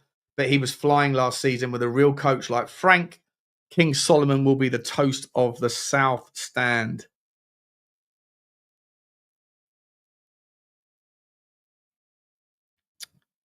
You said Solomon possible sale, and then you're saying King Solomon will be the toast of the South Stand. I just don't see it happening. I can't imagine why we loaned him out for one of two reasons. We either got rid of him because he wasn't good enough; he was the bottom of the pecking order in the eyes of Ange Postecoglou, or we got rid of him because he was like the political thing with the kind of Israel stuff, like the posts. That's a concern for me. One of those two things. Either way, who we got here? Jonas coming on. Jonas, how you doing, mate? Hey, Sean, how are you? Not as good as you, mate. Where the fuck are you? I'm at a pool right now. I'm just getting some tan in, but I figured I'd jump on for a little bit, talk some Tottenham with you. Are you part of the gym? What was it? Gym laundry tan crew? I wouldn't say that. I just I just like to go in the pool, get a little dark. It's the Greek in me, so figured I'd do my due diligence. Okay, so you're not part of the Jersey Shore lot, no? No. My Jersey Shore is going to Greece. Fair enough, mate. Very nice too. What are your thoughts on today's stories, mate? What are you thinking? So I just jumped in. You're talking about Romero. Me personally, I don't think Atletico have the money to get him. I think Levy's going to demand probably 65, 70. And plus, honestly, too, I know Romero had that interview during the semifinal, but he hasn't really come out and said he really wants to go. He hasn't told his agent, I don't think. So for me, I would try to keep him, try to get him on a new deal, give him the captaincy, give him like $215, $220 a week. I mean, he's a quality player. He's a winner. But that's me personally. I know some people want to cash in on him. They don't think he'll sign a new deal, but I think we have to try. I don't know. I just don't see him really going this window. I think everybody thinks he will, but me personally, I don't. So I don't know. What do you think? I'm okay. I'm okay keeping him, and if we sell him, then we're going to be selling him, and basically that money's going to be entirely consumed by going after someone else, right? So yeah, like a Branthwaite. So for me, it's I don't know. I'd rather keep Romero, to be entirely honest. Hey, Adrian, how you doing, mate? Good to see you. I'm okay with him staying. I'm okay with him going. I'm okay with him getting a new contract. Okay. Yeah. I don't know. I don't know. I think he's a quality player. I would really like him to stay. I think he improves us massively. I know he gets a lot of stick. I mean, early on it was about he was rash and a lot of red cards, but I feel like his discipline, he's gotten very good at like containing himself. I think his on the ball, his passing stats are incredible. Even when he plays like against Bodo Glimt in the first leg, you saw that nice pass he had to Maddison for the goal. I mean, he does that so well for a center back. And he's just, I don't know, he's a winner. He has that mentality. I really hope he could stay. I mean, I know he did say he wants to go to Spain at some point. Obviously, I'm not delusional. I know he's not going to retire here, but I don't know. To be a top club, a top team, I think you have to retain some of these high-quality players. And I don't know. That's just me personally. I've always loved him since he came in like 4 years ago. But we'll see what happens. Hopefully, he could stay. Like you said, if he has to go, he has to go. Hopefully, those funds could be like, they could go towards like an Eze, Semenyo, Branthwaite, someone like that. But, we'll see what happens, 100%. Just quickly before I bring Adrian in, just want to quickly say, I forgot to say, Moose, thank you so much for the super chat, mate. I hope I've just sort of chalked through with you how that would look. And also Spurs GCTV, Graham, how you doing, mate? Member for 20 months. Thank you for the loyalty. Afternoon, Sean, mate. Hope you are well. I'm good, buddy. I'm good. Like I say, I'm not quite as good as Jonas is there, mate. He looks like he's having the time of his life in Jersey. Nice day. It's a fucking Thursday, Jonas. Don't you work, mate? I love to see it. Well, my internship starts in July, so I have a little bit of time before that. So, I'm gonna take up these June days and just relax, get the tan and hit the gym, play some basketball before the work starts. If you do some laundry, mate, you could be up for a bit of Jersey Shore, mate. You kind of fit the profile. Maybe I'll get on that. Adrian, how you doing, mate? Welcome to the show, buddy.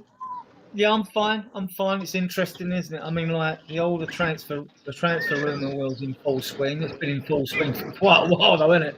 But it's interesting now, like with talk even around 20, because like prior to winning the Europa League, I was convinced he was staying, and it's going to be down to the player anyway. They're not going to force him, not after the service he's given the club. But now we've won the Europa. He's got two choices. Does he fancy Champions League, or does he take a big payday in Saudi? I mean, it's not that he's short of money. He's never chased the bucks, has he? I mean, he's sponsored by every company in South Korea anyway. Like, it's not as though he's ever going to want any money. So he's one like that. Another interesting thing was the old Ben Davies thing. They took the option on that. They took the option on him because we want to keep him, or they took the option on him because we can get a few quid if we sell him to Wrexham or whoever, you know. So, and another thing that's thrown a spanner in the works is that Frank's on record as saying he likes Richarlison and Bissouma, and I want them two gone, right? So whether that's just a question of managers never slagging off players anyway, it's not a done thing. I don't know, but interesting window. We link with lots of players, but one good thing about it is we're linked with lots of quality players as well. Hey, just quickly, Jonas, mate, what I'm going to do, buddy, because there's a lot of background noise, mate. I'm going to put you on mute until I come back to you for an answer. Is that all right, mate? Yeah, you're good, man. Do what we got to do. All right, buddy, cool, man. Pete, how you doing, mate? Good to see you, boss. I'm all right, mate. You're all right. I wish I was where he was. Bloody hell. I know, he's having a good time, isn't he? Fucking hell. What do you reckon, mate? What are we doing? Thomas Frank coming in, this Cochrane guy. He looks like he's a big deal in Brentford's thoughts. So seems like a good win for Tottenham, yeah? Yeah, I think for me, most importantly, is we're giving Thomas Frank the start, the team around him that he needs. That the last few managers have not, all of them have had the luxury of getting. Like some of them, Anne's never brought on with him. Conte could bring some, but not all. Do you know what I mean? It's important that if we're going to give this manager a go, that we bring his staff with him and give him everything he needs to support him. And he's and he transition to Tottenham. I think it's not just about like when a young player comes over or certain players, they want to bring people with them. They need people around them. Manager's no different. The manager is not just the manager. It's normally quite often it's the team. The manager is the forefront, but it's his team behind him that is just as important as him himself. So to get all of them, I think is a really big win. Well, they sacked Nick Montgomery, Serge Ramadan, and Milo Jedinak to make room for free. So I had to, you could think between the Lions and think, we're bringing three of their coaching staff in as well. The other thing with Cochrane that's interesting, he's pals with Matty Wells, who's head coach. He's staying, and so is Rob Burks, the goalkeeping coach. But those three have gone. Not sure what's happened with Stuart Lewis with the under-18s. There was a rumour he was going to go to West Brom with Ryan Mason. Don't think that's happened yet. I'm not sure about that.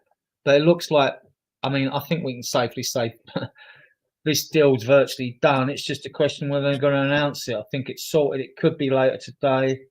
My bet would be tomorrow. But if I say tomorrow, I'll be like Ali Gold. I'll have it wrong. It'll be done tonight. The thing is, what we've got to think about as well is that Bournemouth probably don't want to tell their fans that probably their best manager they've ever had is going without having the next one ready to go. They don't want their ones. Brentford, you meant? Them saying to Tottenham, look, nothing, not agreeing nothing yet, or you can't announce it yet until we've got our man lined up, so we can say one out, one in. There's no uncertainty for our fan base. Just quickly, guys, is I don't know if the chat is seeing this, but like every 3 seconds, someone's camera is like turning off for a split second. I don't know if that's just visible to me or if that's visible to everyone else. Are you seeing the same problems I am? No. I must be my connection then. I don't know what's going on. Could be, Let me ask you this, guys. You know what? I'll bring you back in, Jonas, for a split second, mate, and then because the background noise is crazy, but I'll get your take on this one. In terms of the pan the camera around. Huh? Tell them to switch the camera around the other way, and then we'll see what's going on. I'll find some birds in bikinis for us. Yeah. Turn the camera on, mate. Less of you, Jonas. More of the girls in the bikini. Go and walk around. There you go. That's it, mate. I'm joking, mate. I'm joking. Find the topless ones. Bring it back, bro. Bring it back. What's your stance, Jonas, on like if you had to have a preference, Eze, Semenyo in that front line? Can you see? Is there a way that Tottenham can get like both of them done without having to sell massive money or massive players? Or are you okay seeing the back of Sonny and Solomon to bring in two big names at the top end of the pitch? So for me, obviously, if it was my choice, I would bring both of them in. But I mean, Sean, you know this better than me. I don't think that would happen, just like how Levy operates. If we sell Son to Saudi Arabia for 50, 60, we sell Solomon, because I want to sell Solomon. I don't think he'll be here anyway due to the political statements he made and everything that's been touched on. But if we could sell both of them, get Eze, get Semenyo, that'll be perfect. Me personally, if I had to pick one, I get Eze. I think he's a little more polished. I mean, seeing him play this past season for Palace, he dominated. He played so well. He scored twice at our stadium. Like, he's a quality player. Semenyo is great as well. He could play on the left and the right. So I wouldn't mind. But if I had to pick, I would pick Eze. And yes, I would love both, but I don't see Levy doing that. I wish he would. It would show a lot of ambition, a lot of intent, but I just don't see it happening. But that's just my opinion. What about, just quickly before I'll bring in the other guys in a second now, just last one, Jack Grealish, mate.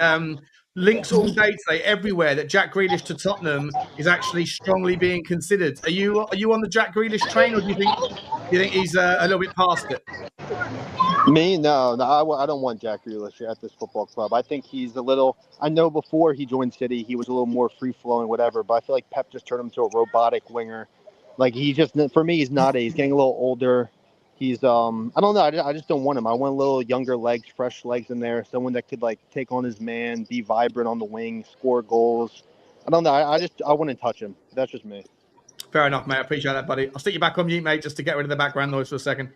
How about you, Adrian, mate? Jack Grealish? I saw you putting your thumbs down. No, I mean, it's not. It's the age now. That ship has passed, isn't it? He's got to be 30 now, isn't he? Is he 30?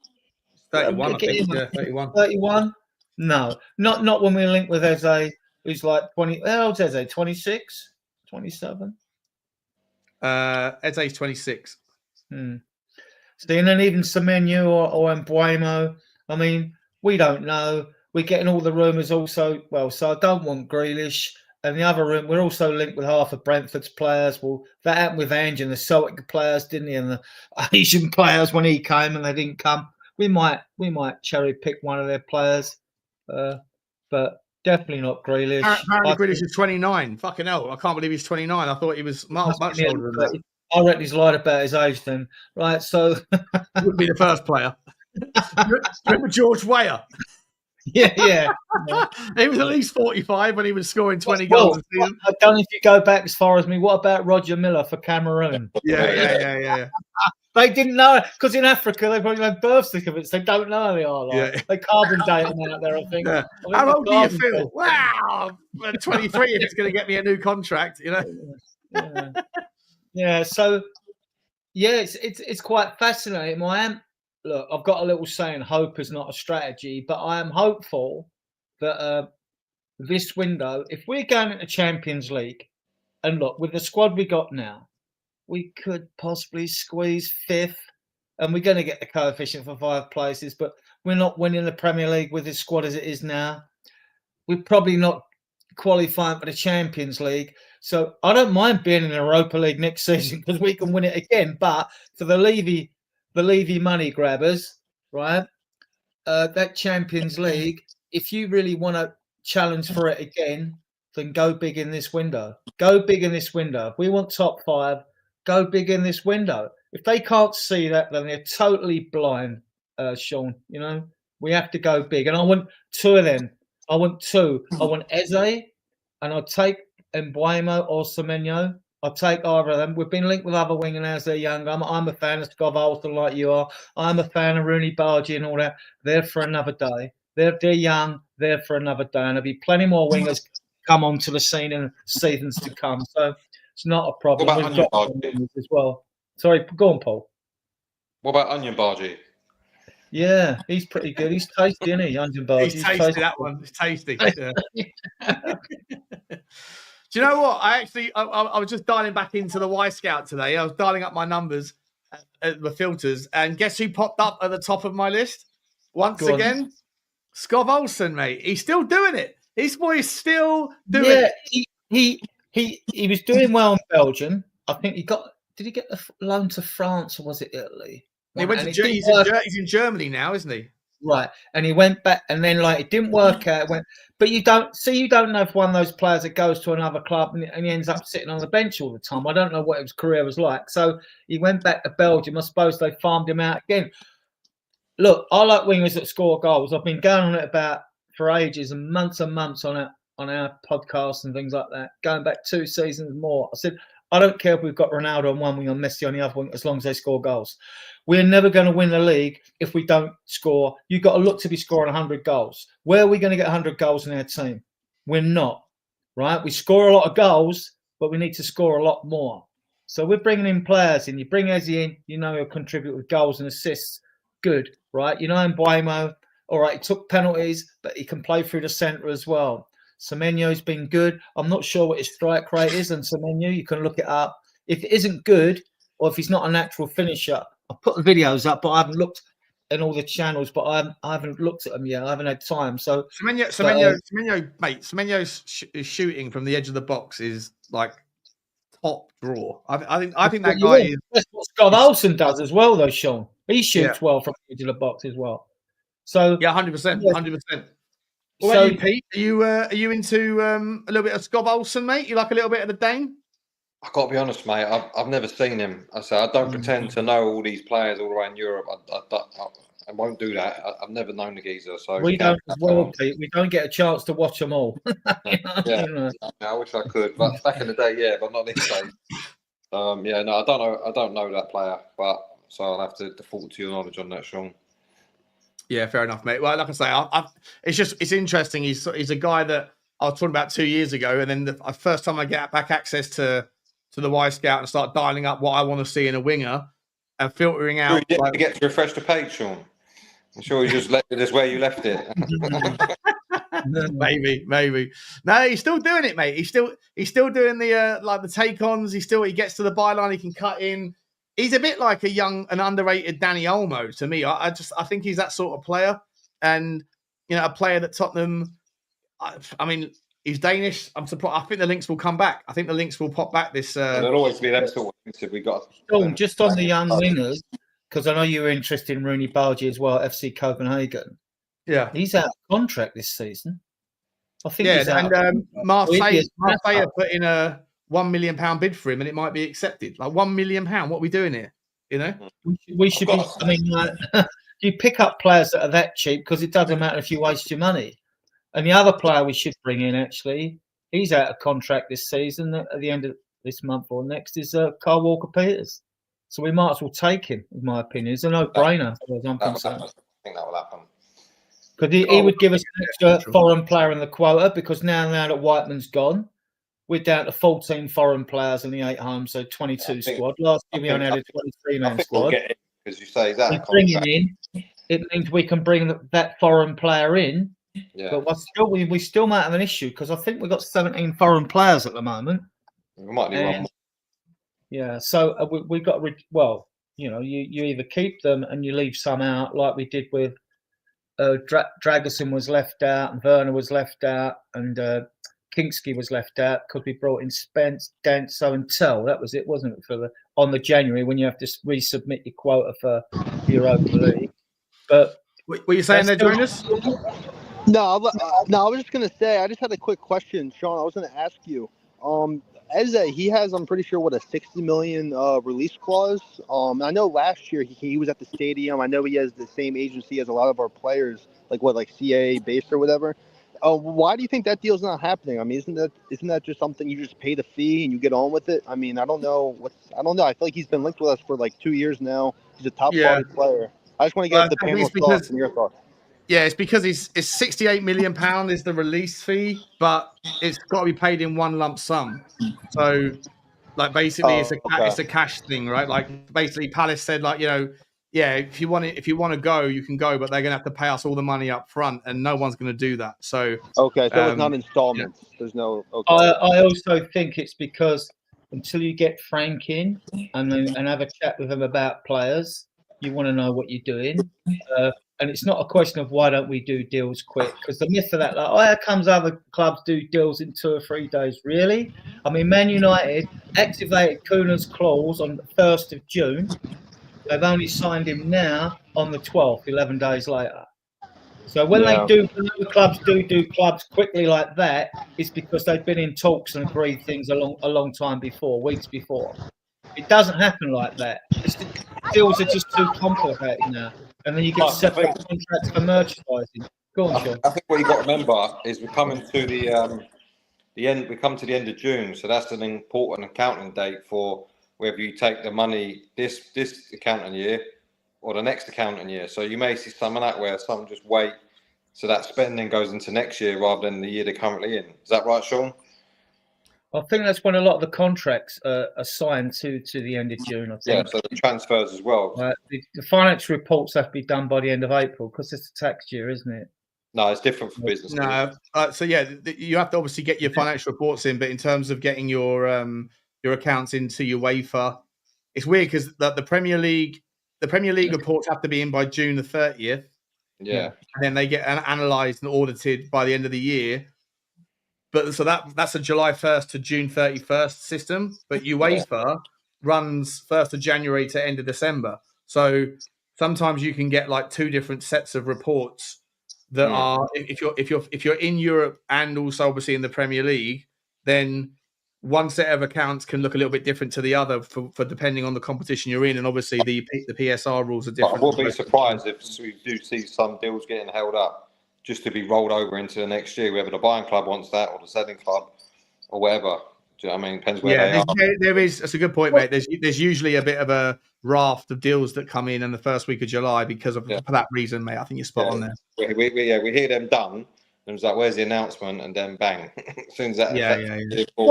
Surely though, our recruitment team, whoever's in it, and there'll be a good few in it, right? They should be working all through the season, at least if not making deals, compiling lists of where we need players. You'd like to think so. You'd like to think. Well, I mean, because we don't come out of the woodwork come the transfer window, do they? You know. No, I think you got to think. I mean, it all depends on who's coming. If Paratici's definitely come in, which we all think he is, but it's not been announced yet, is it? Ain't his ban up until the beginning of July? He can start. It's the end of June, but there's another court case going on in Italy, and the latest thing I read, source was like, he may remain as a consultant. I don't care if he stays as a consultant. It doesn't bother me. The court case that he's in now is a civil court case, so there's no prison. Okay. Yeah, it's a financial penalty that they'd have to pay if anything, you know. Yeah. So you like to think they've got a little correlated then? They're talking. Yeah, it's still to do with the same stuff. Yeah. All right, I'm surprised you go back to Grealish. I would take Grealish. He wouldn't be my first on the list, but I think if he's available for like not a lot of money, I think he needs to restart. Basically, there is a quality player in there. I think for where we're at, for the sort of experience he could bring in terms of winning it all, I don't think you can discount that. You want to start making movements at the top of the league and doing things. There's the sort of players that you can bring in to sort of. They might not bring a lot themselves, but the experience and just everything they have can rub off. Not for me. If you can. I don't mean like he's our first choice. I think Eze's first, all that sort of stuff. But if they say they want to get rid of him off their books or whatever, and they want to do it, and he wants to remain at a decent level, they say Man City say you can have him for 15, 20 million.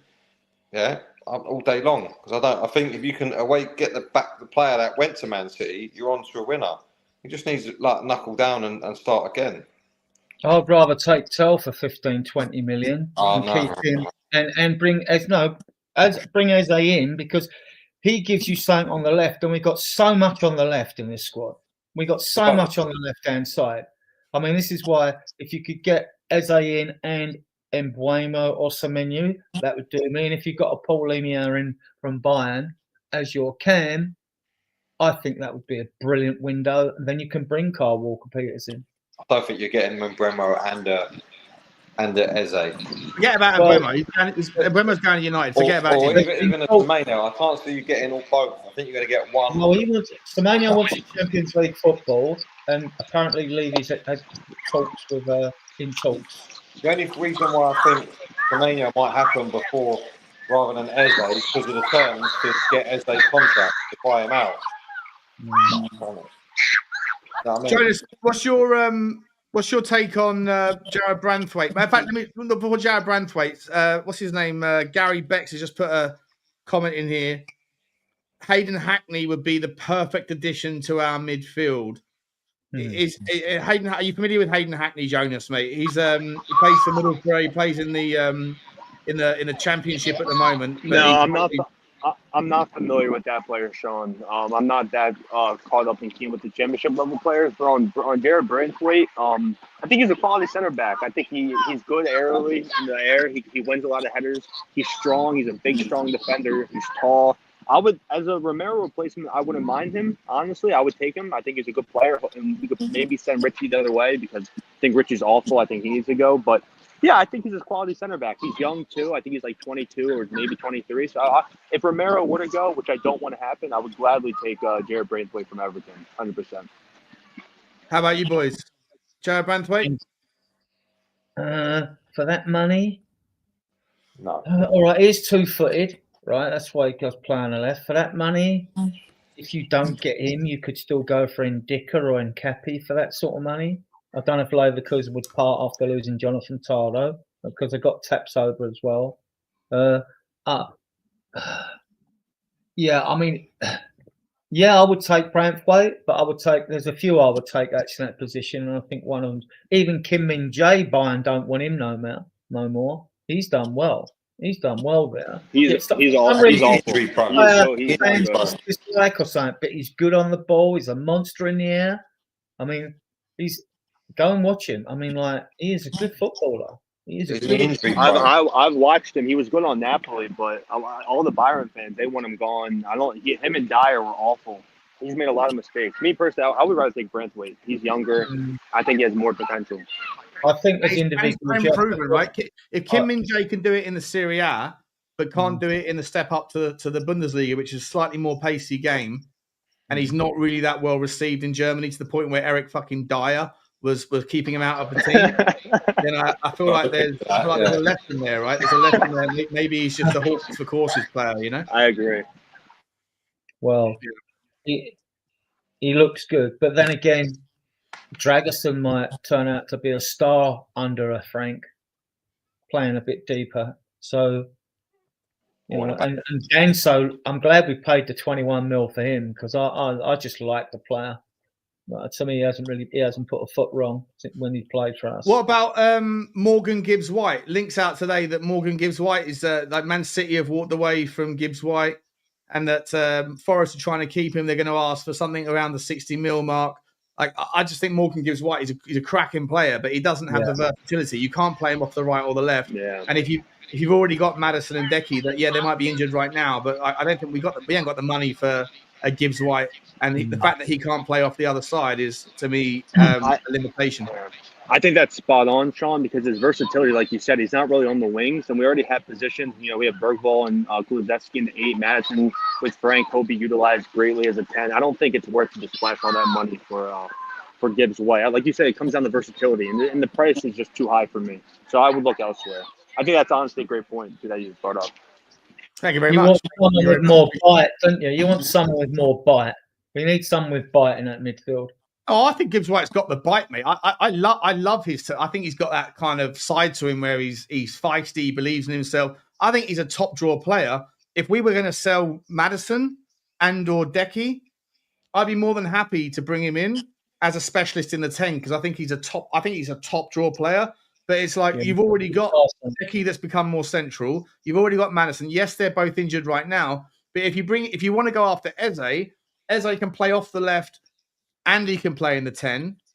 Or if you want to get a Semenyo that can play off the left or off the right, that's fine. But if you're going to spend 70 million quid, 60 million quid on a player when you already have 2 players that are decent level in that role, they just happen to be injured for a few months, I think that you're draining your budget on a position that, like, I'd rather Tottenham go out and spend £10 million on one of these sort of like young players out of Sweden or whatever in that 10 role and see if they're going to be the like a big player. But if they're a specialist, but you can't, for me, at this moment in time, drop 60 or 70 million quid out of a really precious budget on an area of the pitch where you already have depth. They just happen to be injured right now.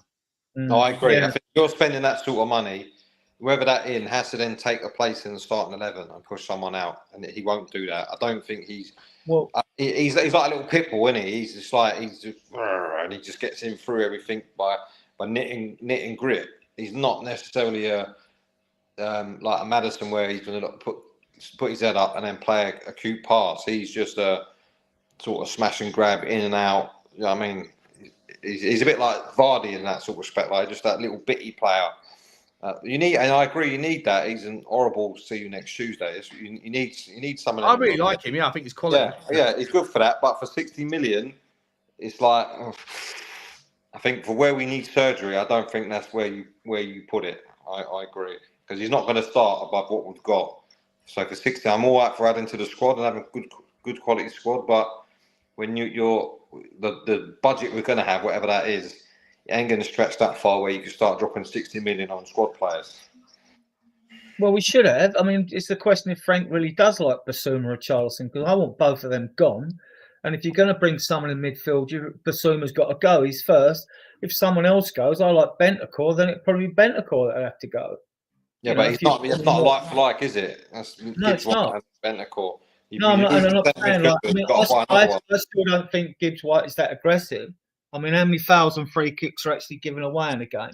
So as a ball winner, I mean, maybe you've seen more. You've probably seen more of him than I have. I just don't see him as a ball winning type. He's got a great defence splitting passing and going forward. Who are you talking about? Gibbs White. Good vision going forward. Good pass. He's a ball winner, mate. He wins the ball back at the top end of the pitch. He's fucking feisty, mate. I think maybe you're misreading him, mate. He is a feisty motherfucker. He's a sort. He gets in people's faces. I listen. If it wasn't, I would happily. By the way, I would in a heartbeat. I would swap Maddison for Gibbs White in a heartbeat. Right, no money exchanged. You take Madders, we'll take Gibbs White all day, every day. I would take Gibbs White over Maddison, but he's not. Well, Maddison. That's not going to happen because Maddison's injured. I'm just saying, like, love the player, but you can't justify the expense because he doesn't have the ability to do things in areas where we need improvement. And so, for me, I just think that there's. Well, if the story game's great, I'll go and watch videos of him, and I've only seen in clips of him and all that. So quite a few clips, but not enough. I think he's good in the Forest team. I think he looks good in the Forest team because the way they set up, the way they play. Like Nuno's done a very good job and sort of making the best. You call him Nunu? Yeah, it's my kids. That's what they call my Hoover. It just comes out every 10 minutes when you got kids. So that's on my mind. Be like Maddison. Messi or Maddison Nunu then, mate. Comes out every 10 minutes. But not. Would you take Elanga or Forest? Would you take Elanga? No, fuck no. No, I wouldn't. No. Oh, I think he suits Forest perfectly, but I don't think he will be good for us. Yeah, 100%. He suits the system. He's a system player. Yeah. I had a quick question. I don't know if you got Sean. I joined a little late. I don't know if you touched on it, but is Bentancur signing a new deal? Because I saw reports that he wants to stay, or they're going to give him like 4 years, 130. I don't know if you guys heard about that, but what do you guys think? Yeah, I mean, I think he splits the opinion there, Jonas. Like, I personally think that he's, when you play him in the right role, I think he's a really good player, but he needs to play in the 8. He can't be in the 6. If you were to bring in a Polinia and then put Bentancur next to him and give Bentancur the license to get forward like he wants to, yeah, he's a really, really good player when he's not injured and when he's getting back and when he's on it.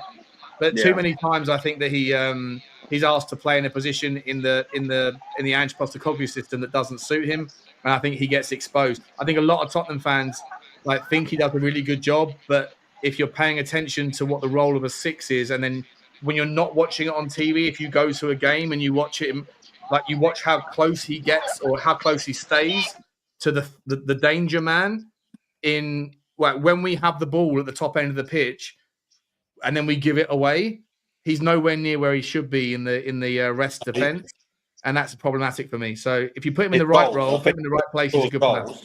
Because he scores a few goals from midfield, I think that's elevated his standing amongst the fan base. Not actually for his midfield play, but because he nicks a few goals here and there. That's where I think the hype comes from. Listen, he's got a year left. If there's interest and we can sell him, I'd sell him because I think you can get better. If not, then give him another contract so he don't walk away free, and then maybe another opportunity to sell him in the future. Because he's still good as a squad player. Don't get me wrong; he's still handy to run around. But if you can get someone that wants him and he wants to go, and you're looking at 40 million plus, then I'd cash in. I think he's better than Bissouma, and also too. That's not hard, is it? Yeah, well, that's true. But before his injuries, he was so good. Like that ACL, I think, really. And then he got hurt again after the ACL, I think, too. There was something else happened. I forget what it was. But I think, Matty as Cash an was 8, at I his think foot, he's didn't he? solid. He came back for 45 minutes of football, and then Matty Cash, the little Oh, prick, Matty Cash came out. at Villa. Yeah, I remember that. Yeah, you're right. Yeah, Yeah, but I that don't guy. know. I fucking hate that guy. Yeah. I don't wish anything. I don't wish pain on anyone, but I kind of like if someone decided to like, just tap him on the ankle and he happened to like, go down hard, I wouldn't cry too many tears for that man. He's a prick. And you think he's just a poor man's Jack Grealish. Anyway, a couple of super chats, guys, just quickly. Tony Rodriguez has gifted a Spurs Talk Show membership. I'm not sure who got it, but thank you very much, Tony. Very nice for you, mate. And whoever was the recipient, I hope you have thanked Tony. Thank you, buddy. Really nice for you, mate. Dan Bowers says, we need an Eze or a Gonçalves who can play left and a 10, 100%, mate. I mean, Gonçalves can play in the 8 for what it's worth and can play off the right. This guy is the ultimate everything man. He's such a good player. Obviously, question marks around whether Portuguese players transition to the Prem. But for me, even if he doesn't play for Tottenham, I want to see him in the Prem so I can watch him every week. I think he's just so cultured. I love it, everything about him. Frankly, Tottenham member for 12 months. Thank you, Frank. Where's the stream? I think I put it in there, mate, a little while ago. But I'm going to end off in about 5 minutes, Frank. So that's Frank from the other night. He's your boy, isn't it? That is Frank from the other night, mate. Yeah, 100%. Mate, so come on the next time, mate. When I put the link out, buddy, and it was in the chat. If you scroll probably right back up, but literally going to end off in a few minutes, mate. So probably not much time today, buddy. But thank you for your loyalty, mate. Love you to pieces, and I'll see you on the next show. Boys, just to round it off, then, in terms of the other stories out today, Tottenham looking like they're going. Oh, sorry. Last thing, just quickly, I didn't even mention this story. There was this rumor out all week about Petronas from Malaysia taking over at Tottenham, taking over the ownership. And I'm just like, what are we doing here? It's bollocks. The geezer who's in charge of the Mercedes Petronas Formula One team, he suddenly liked all of Tottenham's and followed Tottenham on Instagram and liked a load of posts. I mean, are we supposed to believe that there's more merit maybe to the story because there's a few Instagram posts being liked, or is he doing that to like play shits and giggles? What are we thinking here? The Mercedes F1 chief, he's not an owner of Petronas, he's an employee of a specific division, is liking a few posts, and everyone's going, oh, Petronas taking over Tottenham. I think it's a stretch. I think it's a major stretch, but I thought I'd bring it to your attention. What are we saying? Sean, I've heard of the Petronas Towers in Malaysia with a big walkway halfway up or 2/3 of the way up. How rich? You're the finance man. How rich is this company? This oil company? Oh, it's massive. It's like the 5th biggest company in the world, 6th biggest company in the world. It's massive. Are we talking trillions then? Trillions. Oh, hundreds of billions. Yeah, massive. And look, and Malaysia are fucking major football fans, mate. They like Malaysia absolutely fucking loves football. I don't buy it for a split second, but for what it's worth, it's over Twitter this afternoon that the geezer who's in charge of he's an engineer that runs like the Formula One driving team. You know, he must be a Tottenham fan, and he's suddenly following Tottenham on. But like him following that has nothing. Surely, I mean, what are we doing here? Are we? Yeah, I think he's just pulling strings. I feel like every time there's a big link to like a takeover, like before, like a couple months ago, there was Qatar and there was these like sheiks or whatever on Twitter. I don't know if you guys saw that, like missing, like they were trying to like come out and say, oh, we're gonna buy Spurs, like all these fake accounts, or not calling this fake, but you know what I'm trying to say? Like you said, like things that just come out of nowhere. All these stories and speculations come out, but I don't know. I saw on, I think, Savage Stream, there's a guy, Eugene, who's a Spurs fan. I think he's from Malaysia. And he was saying the people over there, they don't want Petronas to buy Spurs. I don't know, Sean, I don't know if you saw that stream, or I don't know if you saw what I was talking about. But apparently, like, if they were to buy Spurs, like, they wouldn't really invest. It would take a couple of years or something along those lines. Like, they don't have the money. I'm not sure exactly what he was getting at, but Sean, a Malaysian Spurs fan. Say that again, mate. You dropped out then for a second. I didn't hear you. Oh, no, I was saying there's on Savage Stream, I think it was maybe about a week ago, there was a Malaysian Spurs fan. I think his name is Eugene. He was on there, and he was talking about Petronas buying Tottenham, and he was saying that he hasn't really heard anything. But if they were to buy Spurs, it wouldn't be as like a like the Man City takeover where they just drop all the money and then put 100, 200 million into transfer funds. It would take a little bit for the funds to be acclimated or something like that. That's what he was saying. I don't know how accurate that was or whatever, but I mean, I don't know. I'm not really an expert on this type of this side of the football, but yeah, I don't know what you I think. don't know anything about them. All I know is my brother works for BP, British Petroleum. Petronas obviously is a petrol, like an energy company. BP is an energy company. My brother works in Singapore. I sent him a text saying, "Is there any truth? Have you heard anything from any of your counterparties about Petronas?" But my brother's not a football fan really, and he just replied with a laughing emoji. So I don't know whether the laughing emoji was like, "No, that's not happening. Don't be ridiculous," or whether it's like what laughing his head off, like, "Why would I know that?" I don't know either way. But that's the last time I spoke to him. He sent me a laughing emoji. But yeah, I don't know. What I will say is the people who go along checking these people's Instagram accounts, see what they're liking recently, they need to get out more. What an existence that is. Take a leaf out of the Jonas Tonelli book, right? Get yourself down the pool in the park. They do it all the time. They look at players and all that. Have a day off. Get out more. Yeah. Sean, what do you think? When they say investor, because the clue's in the word. Investors want a return on their money, right? And if it's a conglomerate of like a dozen people, that just spells doom, right? Because they'll never agree eventually. They'll all want to pull in different directions. So the main solid rumours are North America and the Middle East, aren't they, really? But yeah, QSI, Qatari Sports Investment, they've been heavily linked more than once. Staveley's with different, I think, Middle Eastern groups, isn't she, Sean? She's not connected with any American groups, is she? Then you've got ML, in America. There was 2 groups in America. MLS, yeah, and there was stock market booming at the moment, so we might see some action. Yeah, I don't really want American owners, to be honest. No disrespect to Americans. I don't either. That's just, I just think that they're, the first question they ask is what's my entry. The second question they ask is what's my exit. I don't think that those sorts of, you just look at so Jim Ratcliffe and that, and I think if you see private equity coming in, I think you generally see cost cuttings and you see efficiencies, and they're trying to find ways to make their money, which would be made either way, right? Like if they're coming in because they want to take advantage of the future Netflix for sport thing, that's going to happen to Tottenham either way. So I don't know what value private equity brings. I don't. So, like I say, the only thing that I really want from a new investor is ambition, a little bit better risk appetite.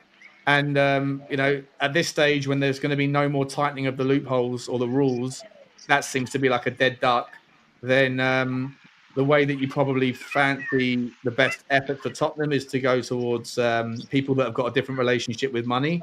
And that probably points you towards the Middle East, Yeah, we'll see. We'll wait and see on that one. I mean, it's gained a bit of gravitas lately. And with Charrington coming on the board and being like ex-CEO of Citibank, and with the links to Rothschilds as well, and Charrington will know people at Rothschilds and they'll know him, right?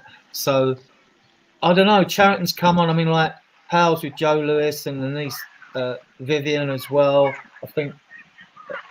I think he's probably is he in charge of the trust now that Lewis put it in the trust, Sean? Do you know that, or he's got something to do with the trust, which is left in Vivian? To be honest, mate, I don't know what the fuck's going on at the moment. I think he's a person with control.